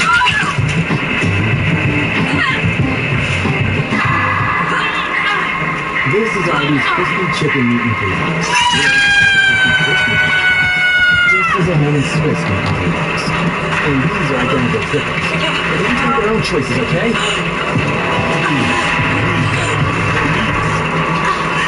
Hey, it's me, your guy's Vitamin Syrup Beef Facial Moisturizing Lotion. 24-hour protection, SPF 50 protection, CeraVe, developed by Skin. Discover CeraVe Hair Care. Reinvented the skin timeless. 20-something game samples from an online liquidation website just to see if I can fix it. This video is sponsored by BW100 non-M&M. So the first thing I wanted to do with this lot is check all the HDMI ports. So I already found this Xbox Series X that has an HDMI port issue. So this is going to be number one, and I'm going to recruit Robert from the Restores channel to take this apart for me, and then we'll get the HDMI port replaced. Next we have this PS5 digital edition, and as you can see, this one has an HDMI issue. I'm going to also give this one to Robert to Restore so he can take it apart for me, and then we'll get that port replaced. The HDMI port on this PlayStation 5 disc edition looks fine, so let's start it up and see if it shows up on the TV. Okay, then plugged in. We do have power. The PS5 does go to the right way, but unfortunately there is nothing on the screen. So this one is likely some sort of HDMI issue. I don't see a problem with the port. Probably something on the board maybe the HDMI chip. So our friends are testing all these, and we'll take a look at this board and see if we can figure out what's going on the board. And number 4 is another PlayStation 5 disc edition. See if it'll turn on. See anything on the screen. Oh, no power to the disc. No power to the console at all. So game console number 4 has no power at all. I mean, that's probably like a power supply issue maybe. Hopefully we can fix. So let's move on to number 5. Game console number 5 is this PlayStation 5 disc edition, but it didn't come with any plates or anything. I mean, maybe that's all that's wrong. Let's look at it and find out. Okay. Oh, there we go. This drive has power.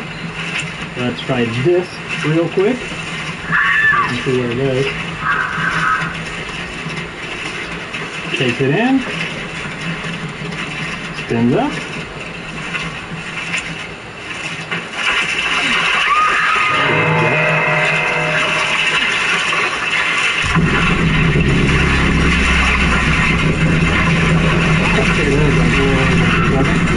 Okay, good so far. And game console number 5. There we go. PlayStation 5 number 5 seems to be working fine.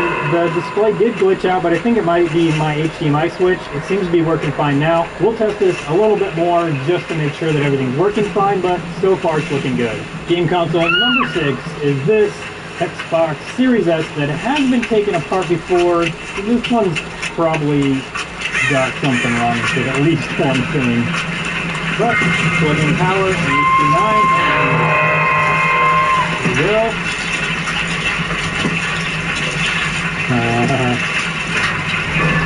No power. Okay. So, game console number 6 has no power. Let's move on to number 7. I don't know what that is. Something's rattling around in there though. So let's see if it'll turn on though. I'll show anything on the screen.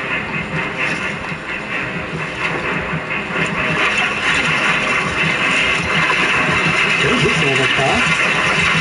And console has power. Okay, so everything looks fine so far. Let's try this. Takes it in, and it spins up, okay? So number 7, no problems now. We'll test that more off camera. People have Robin restore some games on these. Some people have the worst jobs. Alright, let's change it up and have a look at this Xbox Series X. Don't see any problem with HDMI. Okay, all plugged in. This stuff doesn't make a beeping noise. Nothing makes a beeping noise. It does turn on though, but we get no signal. Okay, there's a fan coming on. Oh, here we go. Here we go, we do have a signal.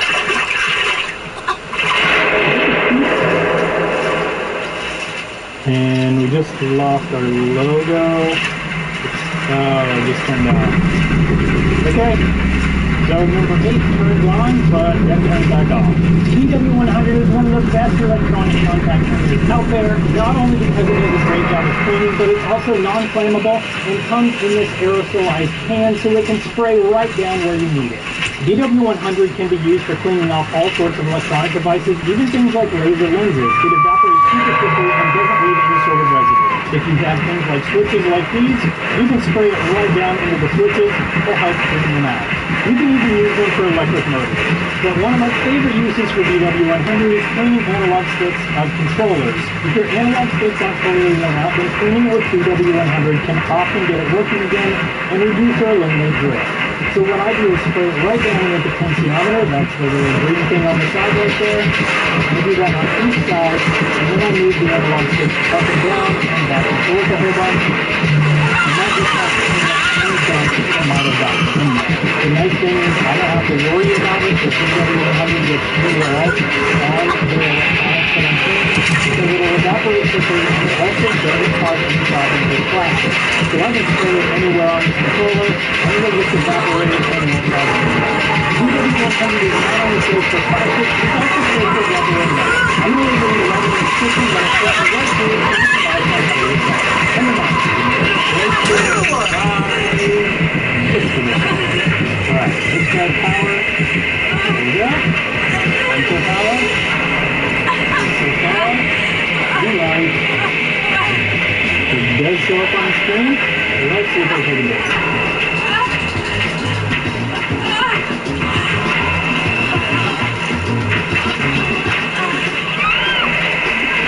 So we got a problem with the disc drive on this one. It takes the disc, but it doesn't fully spin out. So let's try another Xbox Series X. It's not been taken apart. It is in pretty good condition. See if it starts up though. Alright, disc drive power. Yep. Console power. Looking good so far. What do we get on the screen? Okay, black screen, preparing console. There we go. So it looks like it's all ready to set up, so let's test it.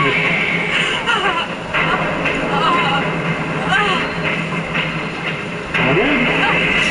Takes it in, spins up. Okay. So console number 10, we are halfway through. No problems now.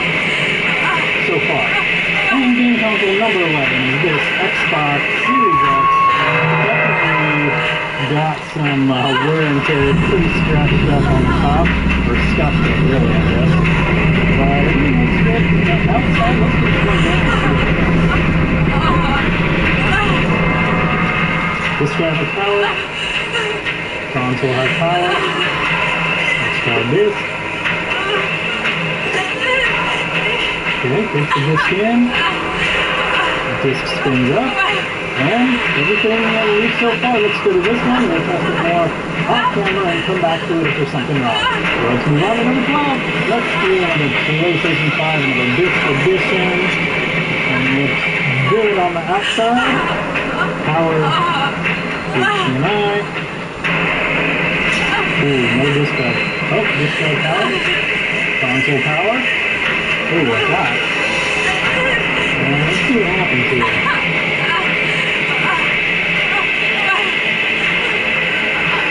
Ooh, no lights or anything. Okay, blue light.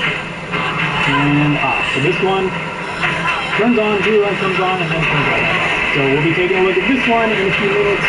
We've got 1, 2, 3, 4, 5, 6, 7, 8 light tests. And another PlayStation 5 disc edition.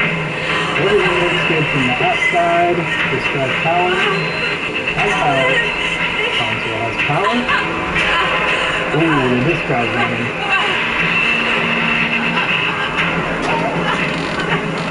That doesn't sound good. Definitely a disc drive issue. Looks like it is starting up though. So number 13 is a disc drive problem.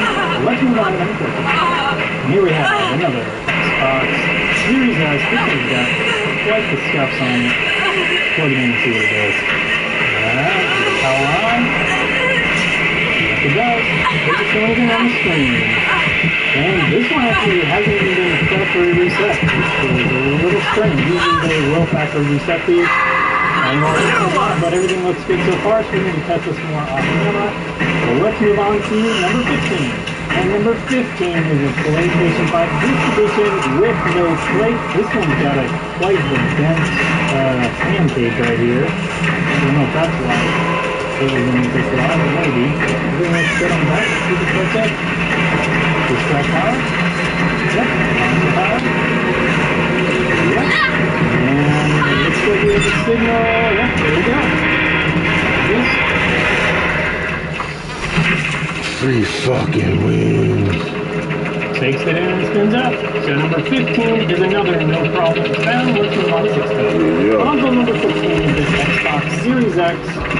Don't really see any problems on the outside. Let's see if it turns on. Never shows anything on the screen. Disc drive power. Didn't make noise, but it is coming on. Oh, the whole console's coming on. Okay. Interesting. I didn't hear any beeps again. I'm not sure what that's about. Console, okay. And it just turned off. I tried to turn it on again. Let's see what happens. Okay, here it is. Preparing console, 50%. Really weird it didn't stay on. I'm not sure what's going on there, and it's stuck at 50%. Something went wrong. Error E200. Okay, we'll be taking a look at this in a minute. Well, let's move on to console number 17. And console number 17 is this Xbox Series S. It has been taken apart. It has some sort of custom sticker. But I don't initially see any problems on the outside. It's very scuffed and scratched and dirty. Let's see if it turns on though. Here we go. Power. The light not working? No, it's there. It's like yellow. I didn't know that was a thing. Almost like greenish. Okay, that's interesting. I wonder if somebody modded this so I had a different color LED. Maybe. We do have a picture on the screen. And set up the Xbox. Okay, we'll need to do more testing on this one. So far, everything's looking good though. So this PlayStation 5 had this bag of screws on top of it in my storage room where I store them. I think I must have needed to get pictures of this for something, and so I had to take it apart.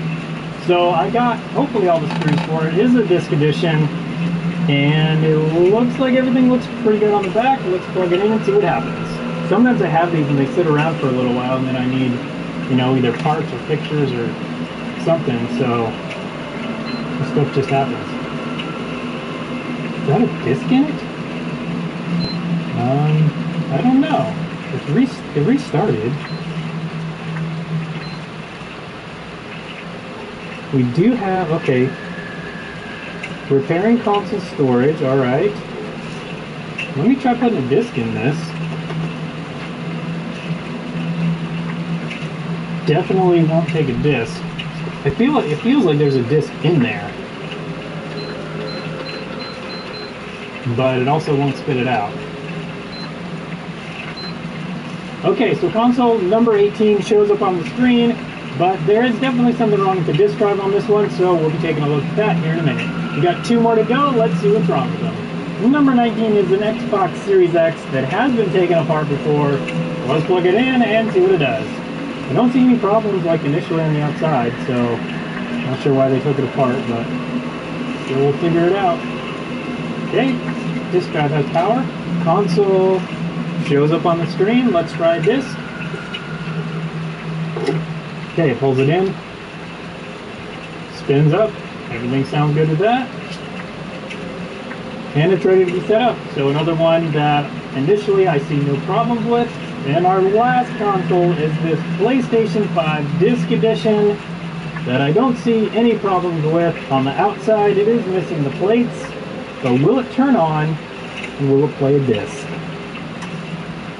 Let's find out. Disk drive has power. Console has power. Disk drive has And power. Total Power begins with a network as powerful as you. Switch to Total Wireless with the power of America's best 5G network and get a free Samsung S25 FE with Galaxy AI. We never slow you down. That's a Total Power move. Allergies got you trying every trick? Your tech works fast and lasts 24 hours, so you can breeze the day. The Home Depot has free delivery, so you can get everything you need for out or in here without having to go anywhere. Order today and get fast free delivery from the Home Depot. Yeah. Alright, this week, raspberries, Greek yogurt, light strain cheese, broccoli, and broccoli. And some more broccoli. Shop Aldi first. The Cover your broccoli. week for life. It's an Aldi thing. You want to file free? Here.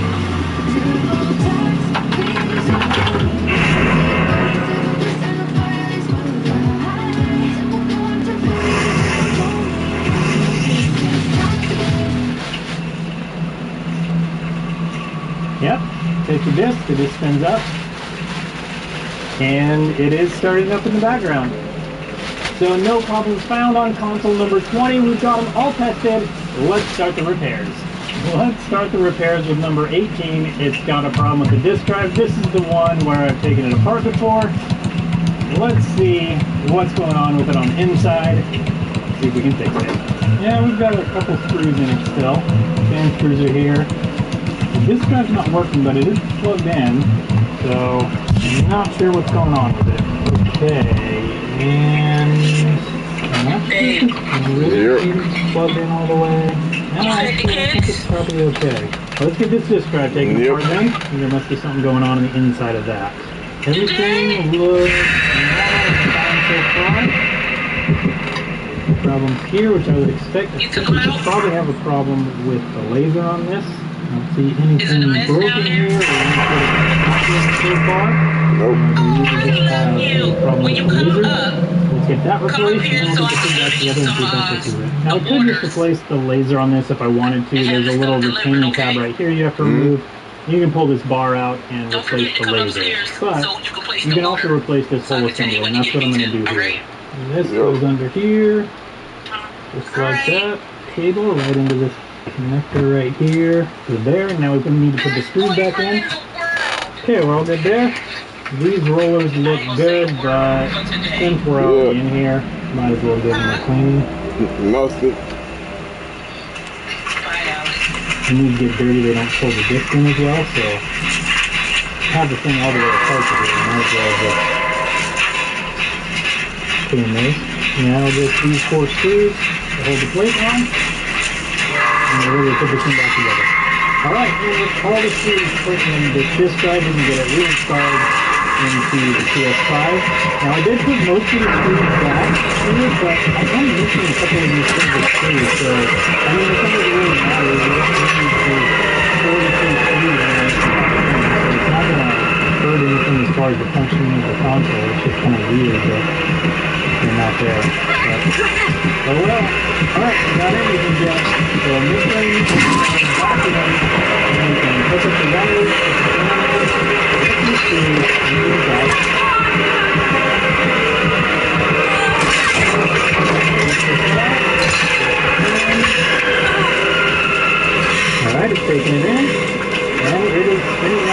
fine. We'll have to get this set up and do a little more testing. But next as we try to refix the first PlayStation 5. Let's move on to the next one. Next, let's check out PlayStation 5 number 4 that has no power. So I'm just going to tear this down right to the power supply. I think that's the most likely issue. So I've got a tester to test it with. And then if for some reason that's not the issue, we'll do some diagnosing and see if we can figure it out. Now with all the totally necessary screws out, we can pull this metal plate off. There we go. I don't really see any problems. Bro, you fucking sick? What I'm going to do though is plug this in to a power supply and then see if we get voltage down on these two pins down here. Power supply plugged in. Let's see what we have. Oh, we get 12 volts. So that tells me the power supply is most likely working just fine. Okay, so now we got to do some testing to figure out why we have power to the board, but it won't turn on or do anything. There's no power to anything else. The fan, the disk drive, the power button, just no power to anything. I think the first thing I'm going to do is take the board all the way out and just inspect the whole thing, see if we see anything obvious, and if not, then we'll get down to doing more testing. So first things first, let's go ahead and check the fuses on this thing. There's, I believe, only one fuse on the top side of the board. That fuse is good. Now, while we're also on the top side, let's plug it in and check some voltages. I'm going to first check and see if we get voltage down on the power button. It will help if I put it on voltage reading mode. I'm not on. 3.3. 2.9. I think that's probably good enough. And the button does put down to 0 volts. This button. Yep. So I think that's good. 2.9, not 3.3, so I think it's probably good. Let's come up and check the voltage around F002. So let's see, first of all, if we have 5 volts coming. Let's see how 5 volts coming. If we get 1.8 out, we do get 1.8, and then it should be 3.3 right here. Yeah, 3.2. That's close enough. Okay, so definitely no worries there. Let's check the ports around here and see if the HDMI chip is shorted. Just test to make sure our meter's working. And it is. Alright, let's see what we have. Try there. On there. That's all fine. One way to these chips should be shorted. Okay, notice there.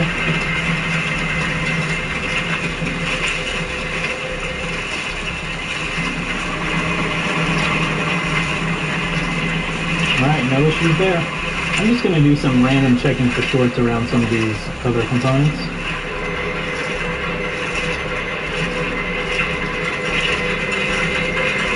So these are showing shorted when I have it in feed mode. I'm not sure if these are supposed to have 46 ohms. I feel like these are probably not fully shorted. Yeah, so you got 1 ohm on this side, 46, 47 ohms on this side.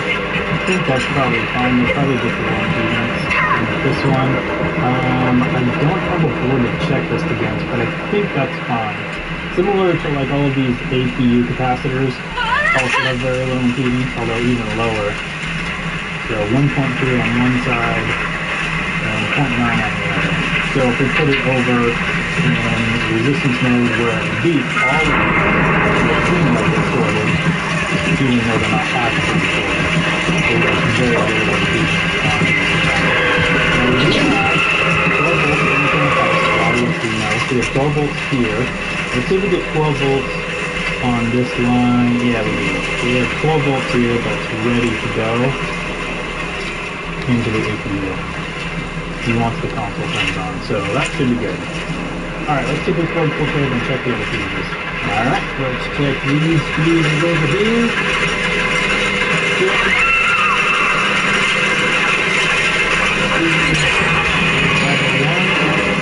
Good. 3502. Also good.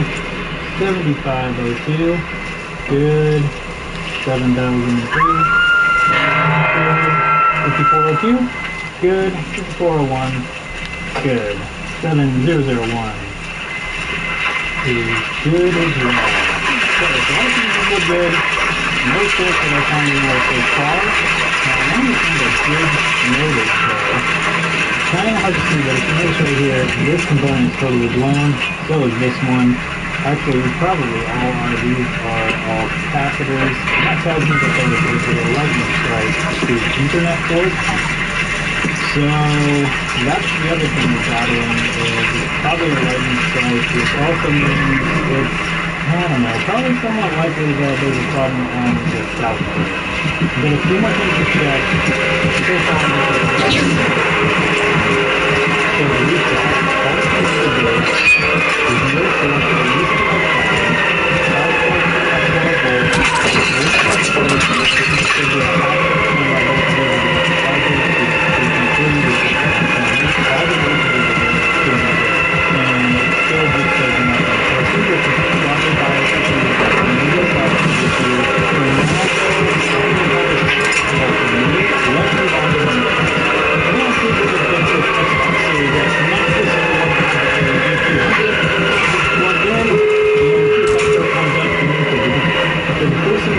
assuming this comes up with the same error, the next time it's probably not going to be one.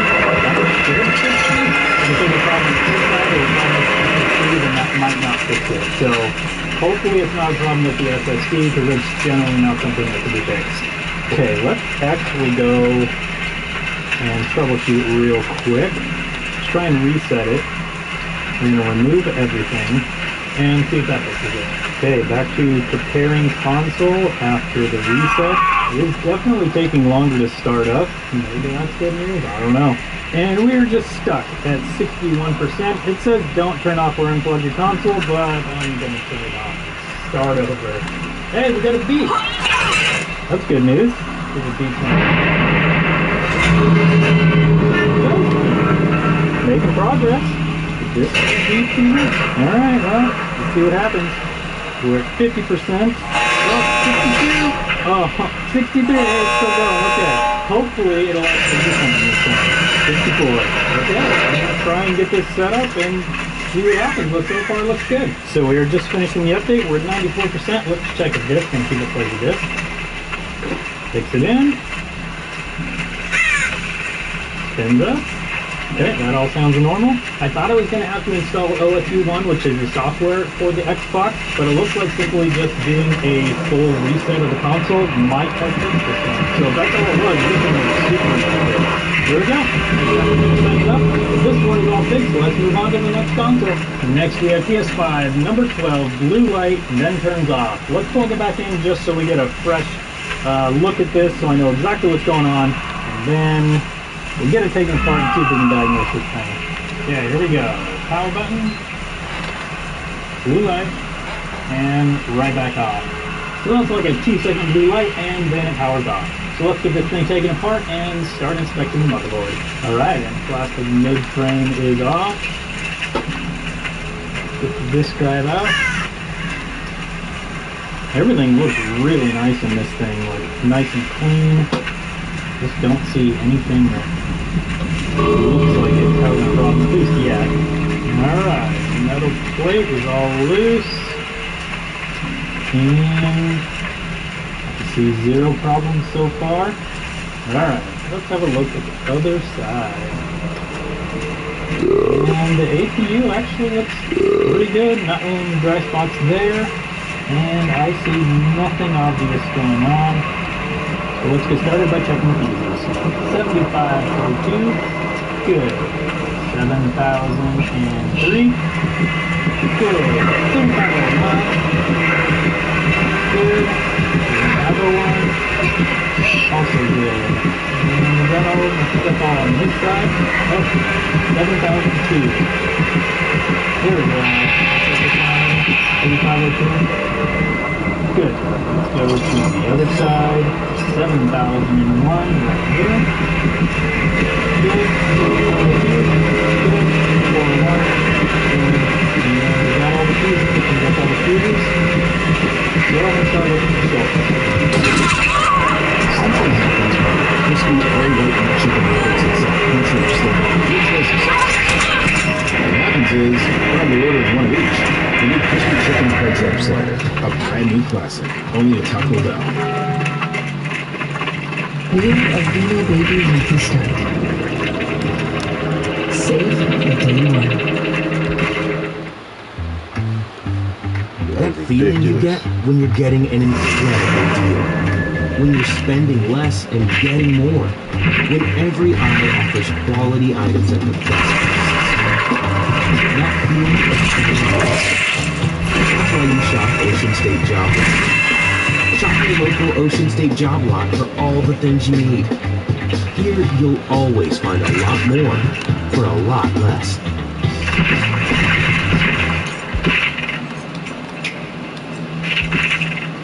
With the power of Pauline's voice, Donkey Kong takes on all new forms.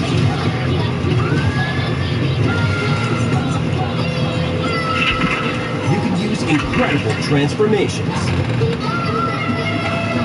to unleash wild abilities and experience DK like never before. Donkey Kong Bonanza, rated everyone 10 and up, only on Nintendo. Donkey Kong Bonanza.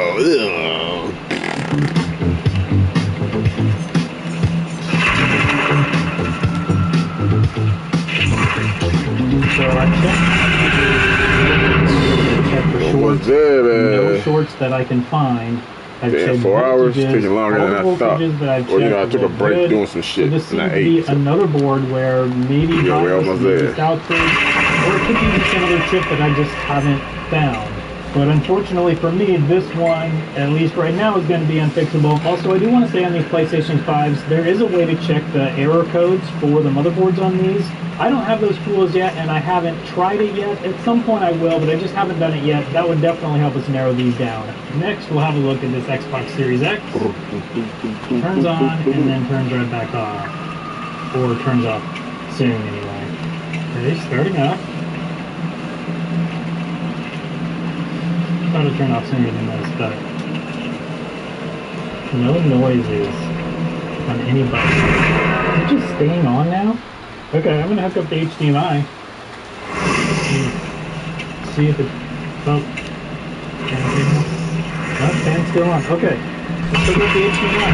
So the HDMI plugging in, still on, and now we have what? We have one. Listen, you guys saw this. This was number 8. It turns on and then it turns back off. And now it's just staying on. Let's try and update it and see if that's the issue. It could just be an update issue. And actually, I think what I'll do is try and just factory reset it.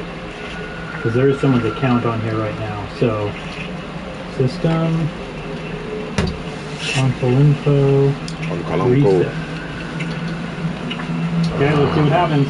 I thought for sure this was going to be a difficult fix, and maybe it still will be, but I just can't believe that it's turned on and stayed on. So here we are, still updating. So far, it has stayed on. Previously, when I was first testing this, it was staying for like 30 seconds and then turn off. So this is really good. We're at 94%. Let's see what happens when it's fully updated. Okay, everything looking good. Okay, so here we are. Test for this side. Let's give that a try. Takes it in, spins up good so far, and there we go. So this Xbox is working fine. I'm not totally sure what we did to fix it. I think just resetting it and updating it is what fixed this one as well. Let's move on to the next console. And console number 9 has a disk drive issue. I don't remember what it was doing, so let's find out.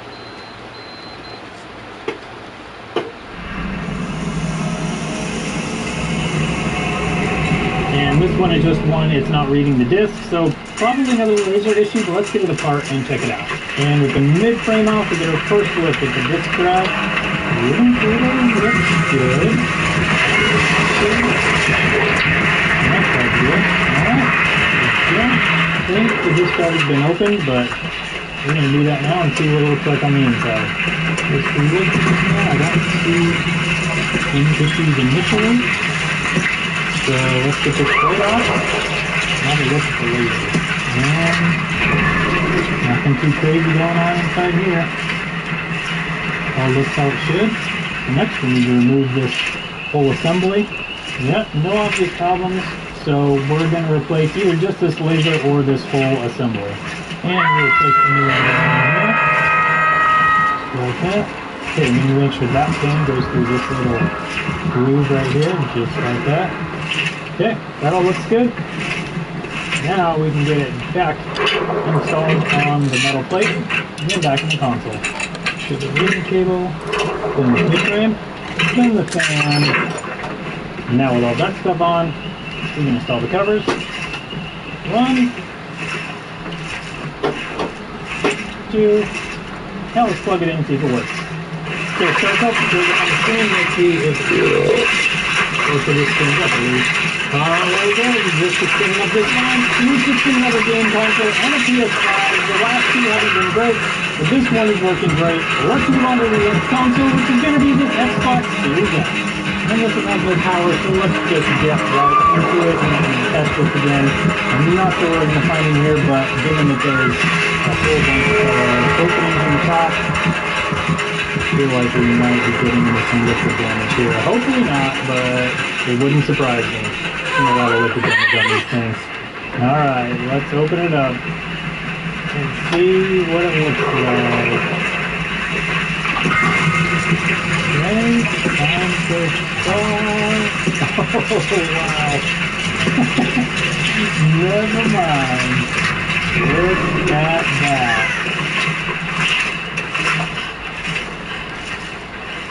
You know, everybody's got to know when to say, nope, I ain't touching that. And this is definitely that time. Let's move on to the next console. So next, I believe this is console number 1. I had Restore Rob take apart for me. And I'm going to replace this HDMI port. I'm going to get my hot air soldering station started up. And I'm going to heat this from the bottom, right down here, until this port just falls out. And then while it's still warm, I will install the new port, and then just let the solder solidify. And then we'll check it and make sure it's all soldered on correctly. Before we do that, I'm going to pin these pads, a little bit of flux on these, and then just come through with my soldering iron and just put a little bit of solder on each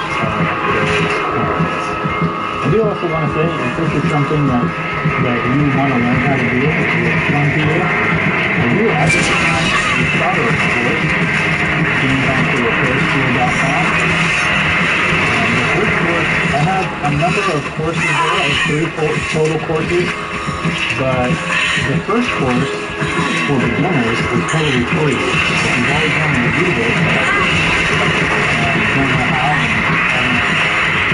don't have a place to learn or a way to learn, you can learn for free online. Well, do it. At 1100 Fahrenheit, and therefore it's free. You take a ton of heat, use a ton of heat. You got to be crazy. I was ahead of that shit. It takes a lot. Fuck out of here. And if you don't get enough heat on them, then you're going to end up tearing pads. And then you're going to need to take my other soldering courses to learn how to micro solder. So it's important to get plenty of heat on these things. I'm going in a quicker motion because there is solder along the front, along the back, and the sides that needs to all melt. And all be liquid at the same time. Solder is melting on the front a little bit, but not on the back. Yeah. Oh, there we go. It's good now. There we go. It's getting loose now. Just going to wiggle it a little bit. Not too much.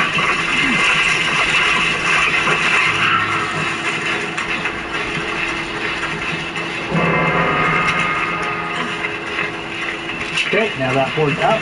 Now we just need to install the new port. The solder is nice and melty, so I'm almost ready to put it back up in there. So let's give it a try. Come on. There we go. That's better. Now, I want to make sure that the back gets soldered on all the way. So I'm going to put some pressure on it with my tweezers and heat it all up again. This will help the back solder on all the way.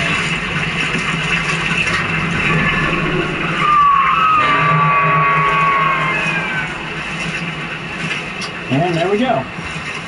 Alright, and now I'm going to come through and just resolder all these pins.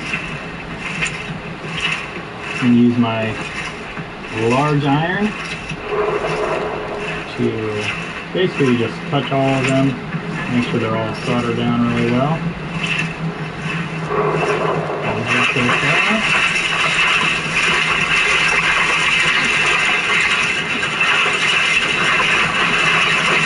Okay.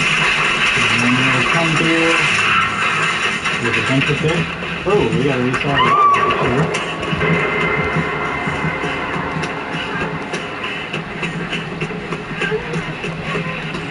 Okay, so that one has been resoldered.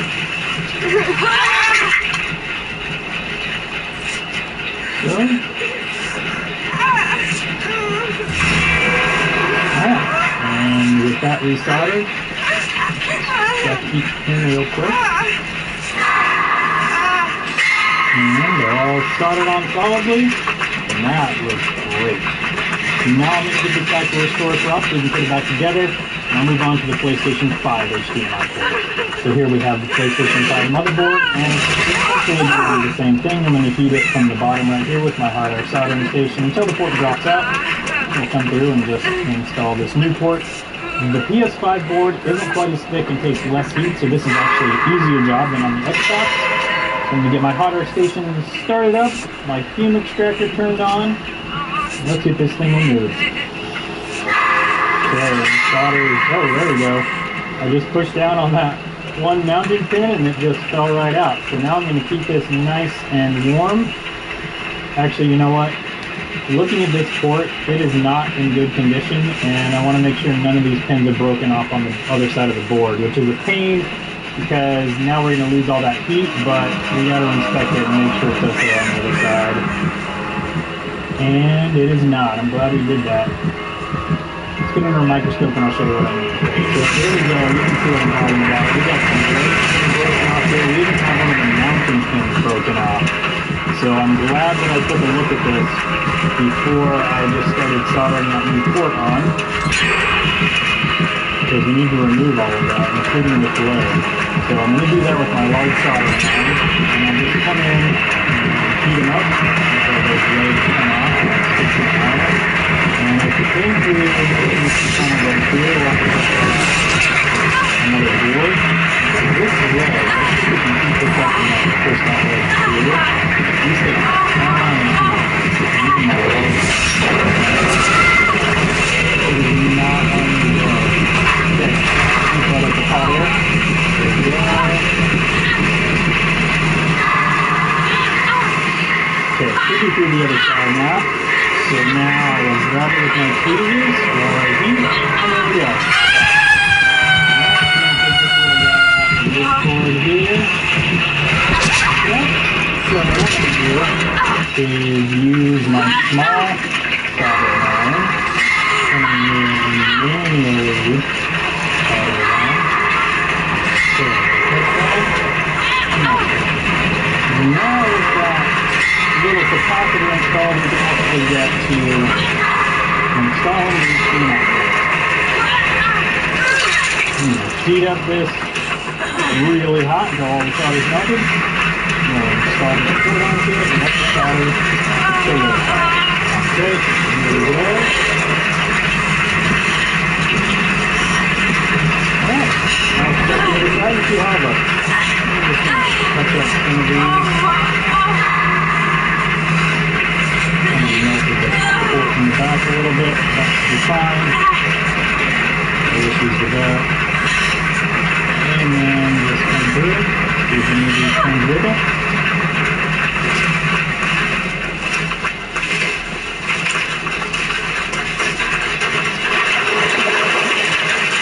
And they do not. This port's ready to go. I'll put this one back together and then we'll have both PS5. PS5 number 3. I want to take a look at this port. This is the one that has the white light of death, or it goes with the white light, but doesn't show anything on the screen. So I wanted to check these pins behind the port first, just to see. Oh, we got one loose right there. 2, 3, 4, 5, 6, 7, 8, find these pins. Okay, so theoretically, we should be able to just resolder these pins and it should work. Let's give it a try. So, put it up.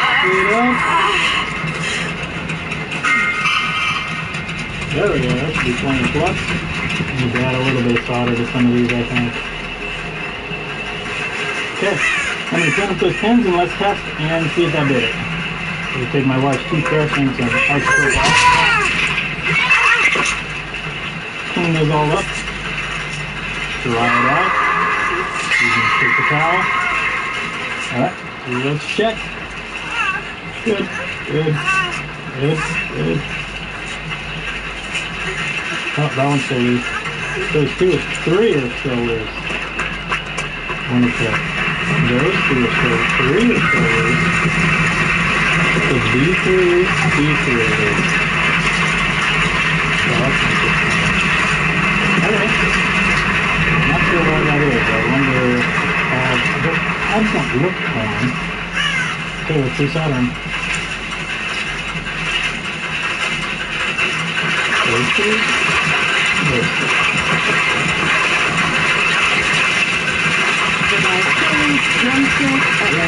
Have you noticed? It's an older thing. When shopping for personal loans, dating switch rates can be deceiving.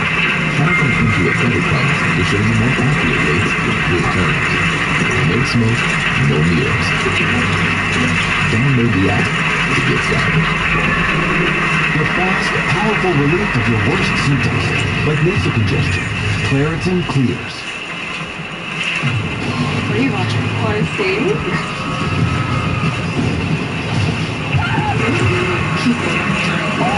Well, good. I dare you. Faces of death. Just as it's now. I can't beat the feeling of everything having a place, and that's what Inspired Closets creates. More than just custom storage, it's the peace of mind when everything is exactly where it belongs. Stepping into design complications and getting started.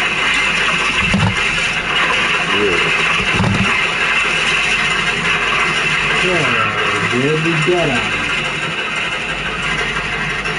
Sounds good. Sounds good. That one's good. Good, good, and good. Okay. Oh, one more over here. These things are just really... I can't believe that they've broken off.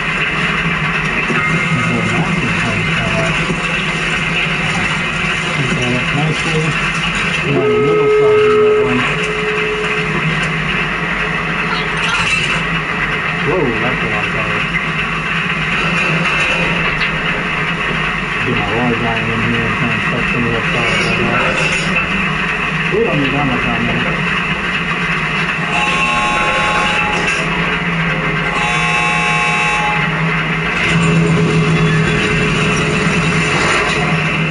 Alright, better.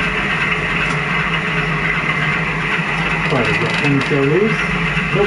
Alright, good to go. And now we'll do this one back to the store shop as well, and then we'll test all 3 of these once we jump to India. We just added one last PlayStation 5. I do need to test those other 3, which I'll do after this. Let's plug it in and see what the disc drive does. I think this is the one that was making the weird disc drive noise, if I remember right.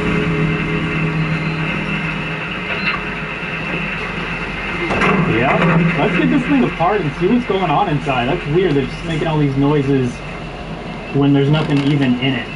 And with all those disc drive screws out, let's see what's going on. That's the only problem so far.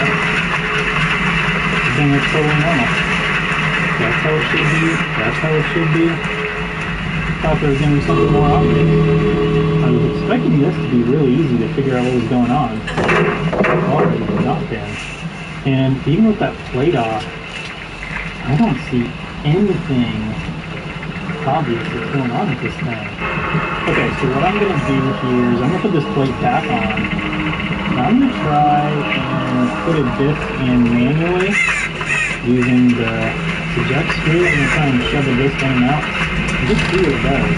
And then maybe some of this stuff will just misalign when I put it apart.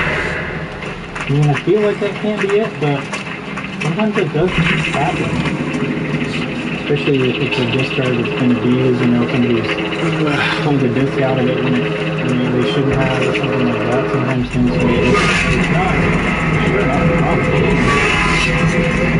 Just not sure why that's what we do. Just some issues inside.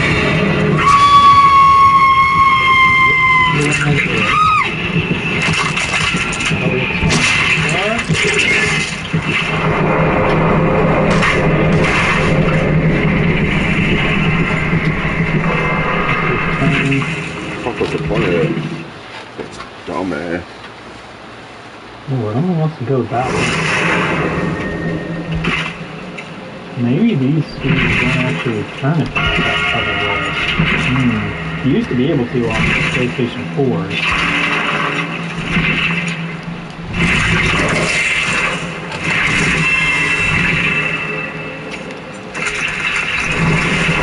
Let's put this disc all the way in here. Okay. Fuck you, buddy! This did not go down like it should have.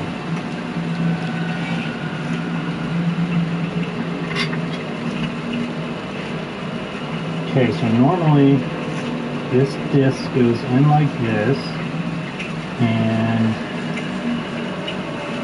these screws should turn. They definitely don't though, because this should turn all the way and engage with this, which can release this and slip down. This is all locked up. And when I try to turn it, I don't think that's normal, but let's get a different disk drive so we can look and see how it's supposed to work. Okay, so here we have another disk drive. This is one that I stole a laser out of, but the rest of it works. So we've got our screwdriver and the eject screw here. And if we turn this and turn it, yeah. See, this turns both ways. This one does not. So, let's take this disc back out. I think we might have just figured it out. This does not turn both ways. It only turns one way. So, what that tells me is I think that motor down there is probably broken, not working. So let's try to get the motor from this one, put it in this one, see if that'll get it working. Okay, here we go. Oh yeah, we got to desolder these wires. We got a red wire and a black wire back there. And some flux. Way too much flux, but that's okay. Red wire. Black wire. Come on. How's that still attached? There we go. Now this full assembly is free. Let's take that same assembly from here and put it in here and see if that's all it takes to get this thing working. The red one goes here. This needs to sit down right in there. And this will go on here like this. I need to bend this piece to get it to go. Oh, there we go. We got it. Okay, easy enough. Then we can install this into here. Now we can put the plate on. Now this bottom plate, and then we can put it back into the PS5 and see what happens. Also, let's just test and make sure this does turn both ways. Yes, it does. So we're good to go there. I think that's going to be the only problem with this. All back together. Top shell is on. This drive has power. That's good. Let's try and power it up with a disc. Oh, this is good. Takes it in. And it spins up totally normally. So this PS5 is all fixed. This was the last one we had to fix, but let's take a look at those three that I did the HDMI work on. Number one is the Xbox Series X. And we have a display on number one. Here's PS5 number two. Number two shows the display. Let's check number three. And number three is the one we just resoldered for these pins. Let's start it up and see what happens. Number 3 also shows a display, so that means we were able to fix almost all of the consoles. There was only the Xbox Series S and the 2 PS5s that we weren't able to fix. I had restorers for Rob try out all of those ones that I couldn't find any problems with. We kept these ones for about half an hour and found zero problems.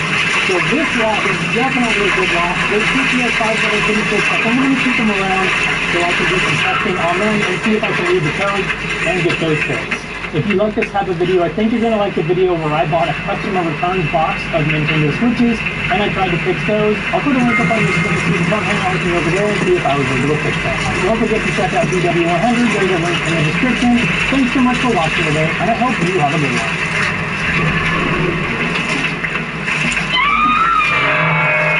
They don't know the first thing about you or Walmart Plus. Like the Walmart Plus members get free delivery on more than just groceries. Free delivery on these apples and this shrimp. Man, about one more time.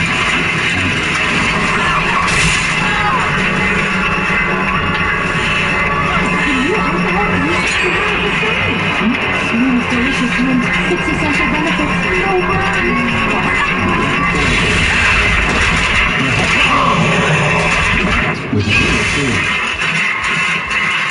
I paid $650 for this box of customer return electronics, but they're all listed as salvage, so these could all be broken or they could work just fine.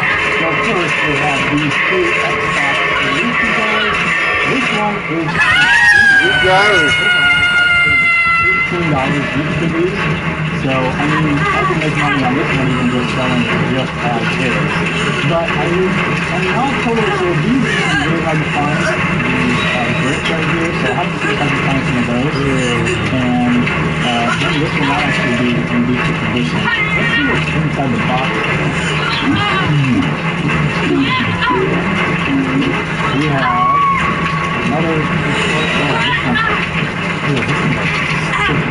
definitely have some problems with the rubber bullet here. Actually, a lot. This thing is very used.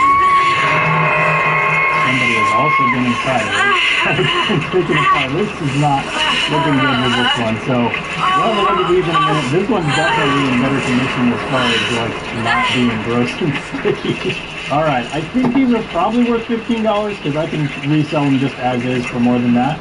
But let's see what else we have here. Next we have an Xbox Series S. And this came in a lot with 2 other Xboxes. Oh, is that really good? That could be bad.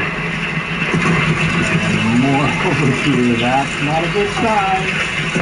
There's probably some liquid damage in here. This came in a lot with 2 Xbox Series X's.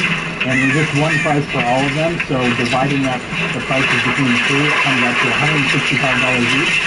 So there's probably a better, more accurate way to do the pricing, but I'm just dividing it equally between the 2, so I'll pay $165 for this. And next we have an Asus ROG Ally. This one has definitely been well used. It's pretty dirty, but I don't think it's anything like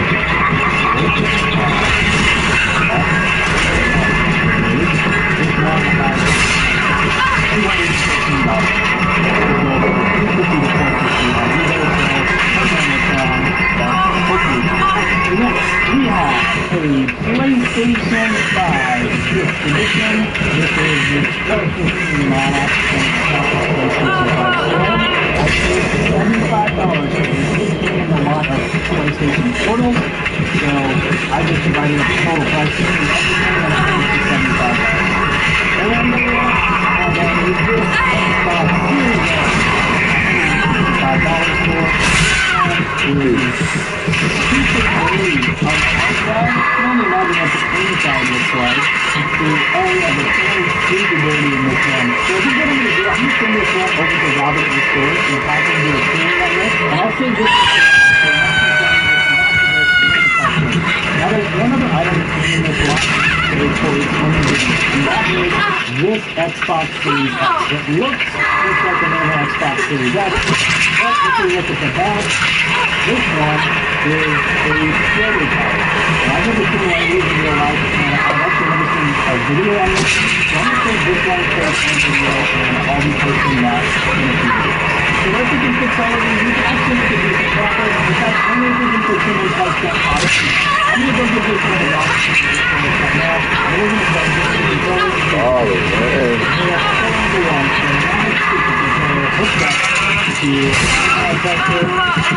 Looking at the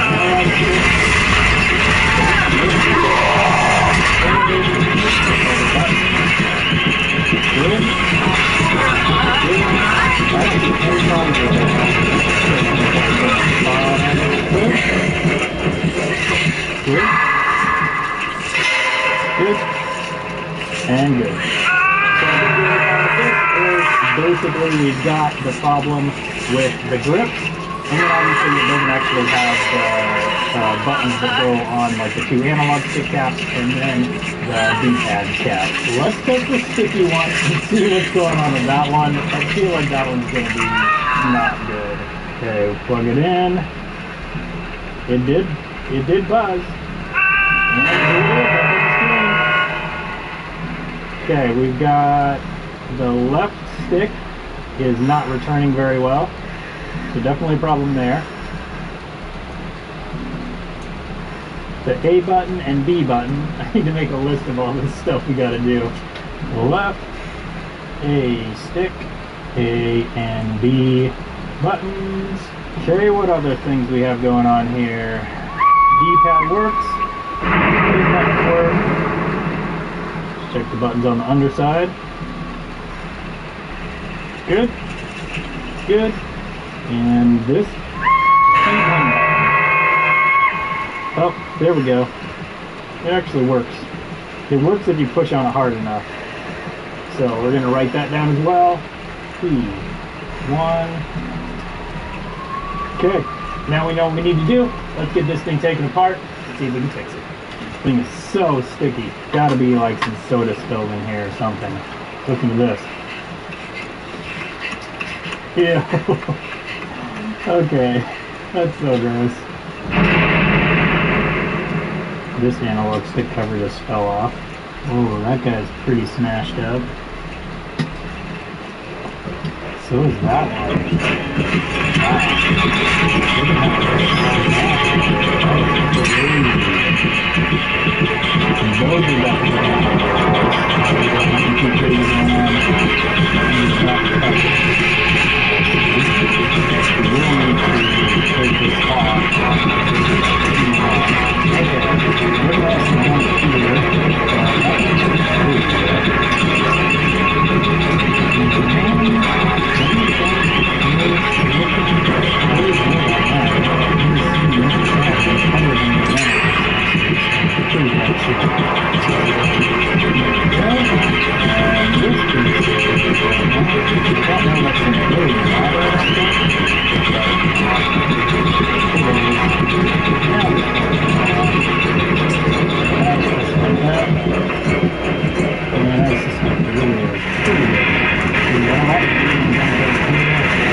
Those are pretty dirty too. Everything's just pretty dirty on this one.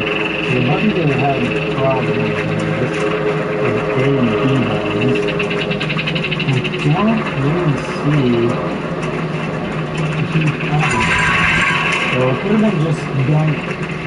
Yeah, I mean these definitely don't look good, these button pads, so it could have been just gunk in the button pads. So we'll clean this board up anyway. Now in order to replace these analog sticks, I want to remove this whole board, so I'm going to get these wires unsoldered, and then we'll just have this board free. Now what we need to do is remove all of the solder out of these little joints right here. So I'm going to use some solder wick to do that. I'm going to get all those ones and all of these ones. So once again, we're going to fluff them up. I'm just going to use some solder wick to lift up the solder off of these things. And I think I'm going to use that hot air station. We're just not getting, I mean, solder wick can work, and it does work on some of these joints, but I think hot air is just going to, we're just going to be better at getting those things off. So, let's try that method and see how it works. Alright, and then that one. And we need to do the same with this one.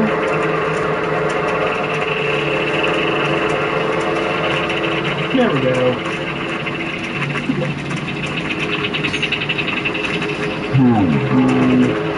now the analog sticks removed, I'm going to come through with my solder wick and suck up the solder out of those holes, or attempt to. And we will be able to place our new analog sticks. There we go. Alright, and now with all those holes cleared, we can just set the new analog stick in, make sure all the holes are lined up. If we're not hitting a hole over here. There we go. Yep, okay. All in there. Now we need to make sure it's on there level, just like that. And then once it is, we can solder this thing up. And of course I'm adding flux. Now we do the other side. And there we go. I just need to clean this all up. And then we can clean up all the buttons and get this thing reset. Okay, all cleaned up there. So let's clean up this board now. These buttons weren't having a problem, but I'm surprised. They're really dirty. Okay, that's actually looking pretty good for these. So I don't think there's any other problems on the board itself. I don't need to clean the buttons and the button pads. Hopefully that's all this board is. The button pad is pretty dirty. This is going to really help us out. Now let's get these buttons cleaned up. Yeah, the A-band definitely has some, I don't know, build up on it. Same with the B button. And, oh, look at this. I just found that guy laying on my mat, so that must have fallen off one of these boards. So which one? That's the question. Oh man, this could be hard to find. Yeah, this is definitely not obvious. Wait a second, is that one? Yeah, it looks about that size. So is it missing from over here somewhere? Okay. I'm gonna come over and flux it up. There we go. And I just realized I don't know where that piece went. So I've got to find that. And then hopefully I'll be able to get it put back on. So I totally lost that piece. No idea where it is. Luckily, these are on other Xbox controllers. I've got a bunch of them sitting around that are just for spare parts basically. So I just grabbed one off of a different controller for spare parts, and now I'm going to install it here.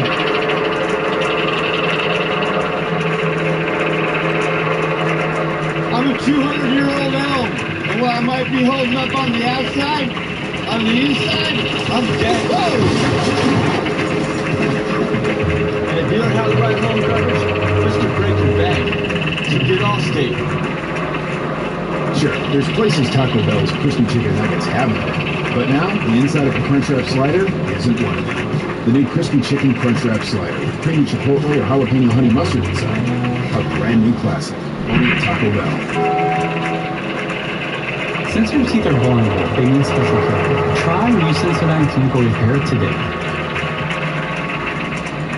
It's kitchen day, and it makes everything up. We're tackling this door, stove, window, finished, and floor. Let me brush. I'm sorry, you did all that? Yes, please.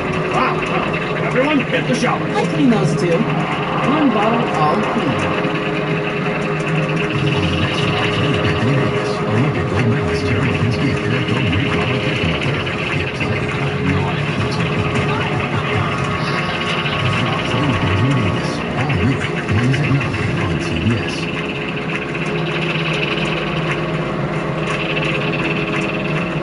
Okay, now with that installed, we'll finally get this controller back together. Now we'll get these buttons installed.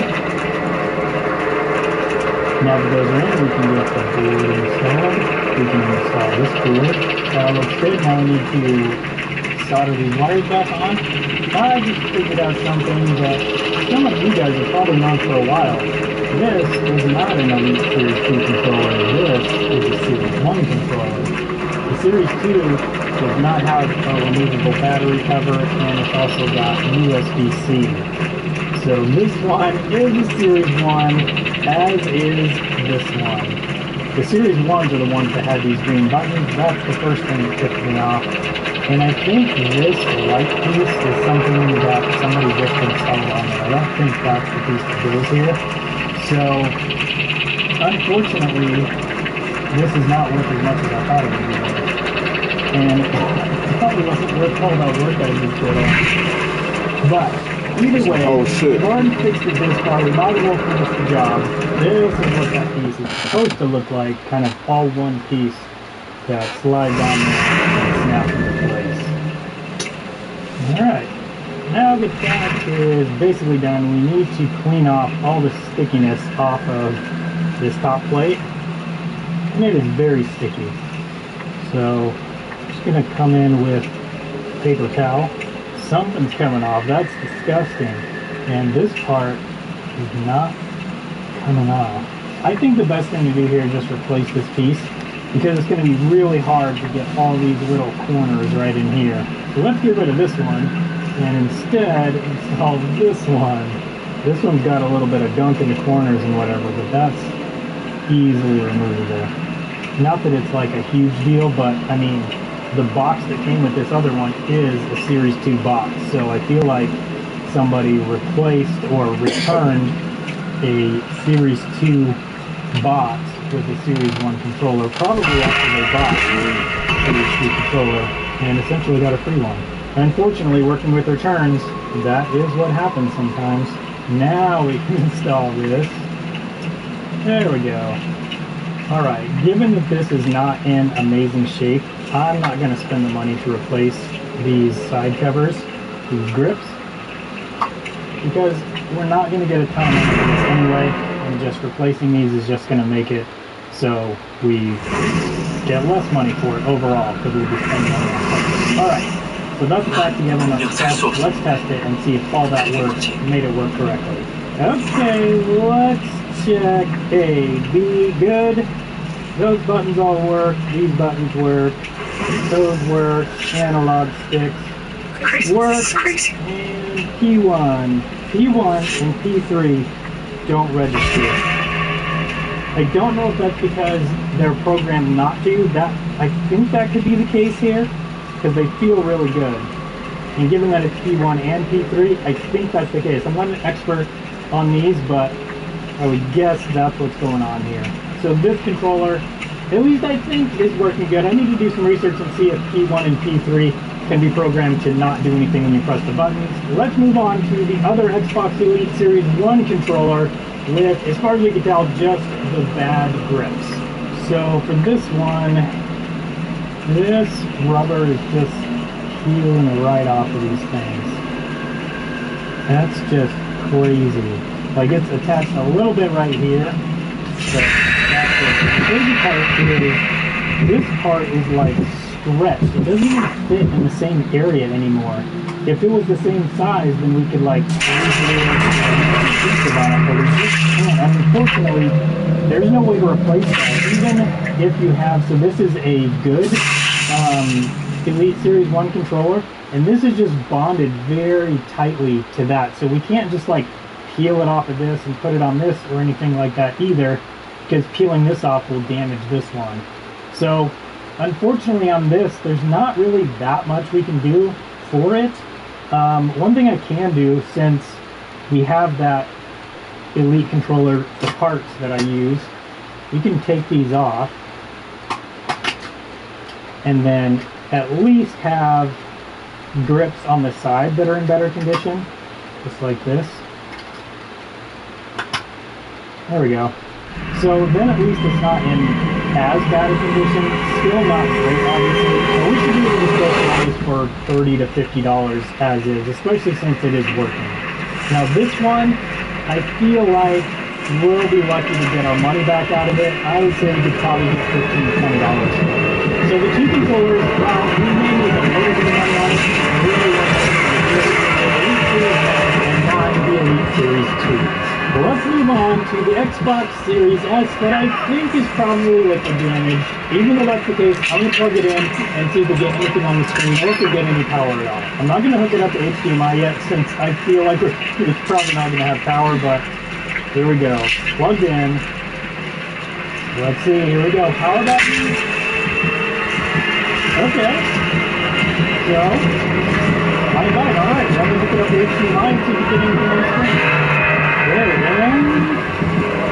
Okay, we have the next part filled up. I don't know what the screen might adjust means, but I'm a little worried about that. Oh, okay. So I think before we go any further, I do want to take this apart since it looks like soda spilled on the outside. Let's get it apart and look at the inside and make sure there's none in there. And then we'll start it up again when we're done and see if it starts up now. These are just T8 screws, not security clips.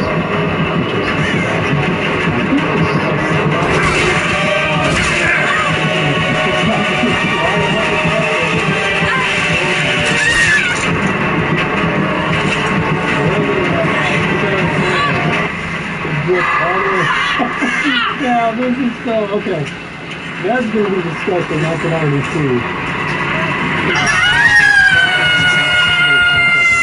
This board right here is so bad. This is so bad. Okay, here we go. So the dark green screws will let this whole thing come out of the top shell. Alright, those screws out, I think we can take this top piece off. Yeah, there we go. Okay, so that actually doesn't look too bad from there. It looks like the soda came in from here and dripped all the way down to the bottom. Okay, here's the board I was talking about. Look at that. That is absolutely disgusting. Just like cooled right there. So it dripped down from here and then down here, but I'm sure some of it probably went inside. The rest, the front, this little board is fine. This little board looks okay. So let's get all these little boards off and then take off the top piece and check out the inside. But first, we're going to need some gloves for this one. So probably the Wi-Fi and maybe Bluetooth weren't working on this one. I mean, it is possible that this board works, but it's just, look at that, it even got to the back side, and it's just all even right around the metal here. Okay, we'll clean this off in a little bit and inspect it and see what we think. Oh man, we got stickiness around the bottom edge right here, but I don't think it's affected the board itself. Okay, and this board, let's see if there's any stickiness here. No, we're good. This board's totally good. Okay, and now we should be able to get, yep, this top plate loose. Is the fan supposed to be connected to it? I feel like it's not. Maybe it is. Nope, it's not. Okay. The top plate actually doesn't look too bad. It looks pretty clean, so we're good there. The fan actually looks good too. I don't see any problems with the fan. Let's check the power supply. It's sticky here. The power supply definitely works. Oh, you know what? It's not sticky, it's my gloves. Look at that. Seriously. So, power supply is good. No problems there. And I feel like, yeah, the liquid came in from here. So, what we need to do is check this part of the motherboard here on the top and bottom. So, let's get the board out. Okay, let's see the bottom side. Okay, not too bad. That's good. Okay, I have hopes for this. We gotta get this clamp off and then we can inspect under where the heatsink is and see if there's any liquid damage over here. So far, I don't see anything on the board. This is great news on this metal piece. So that's great news. But we do need to clean off this shell right here. All right, and with the clamp off, should be able to get the heatsink out. Heatsink looks good, and the board looks good. How is that possible? Somebody is like the luckiest person ever.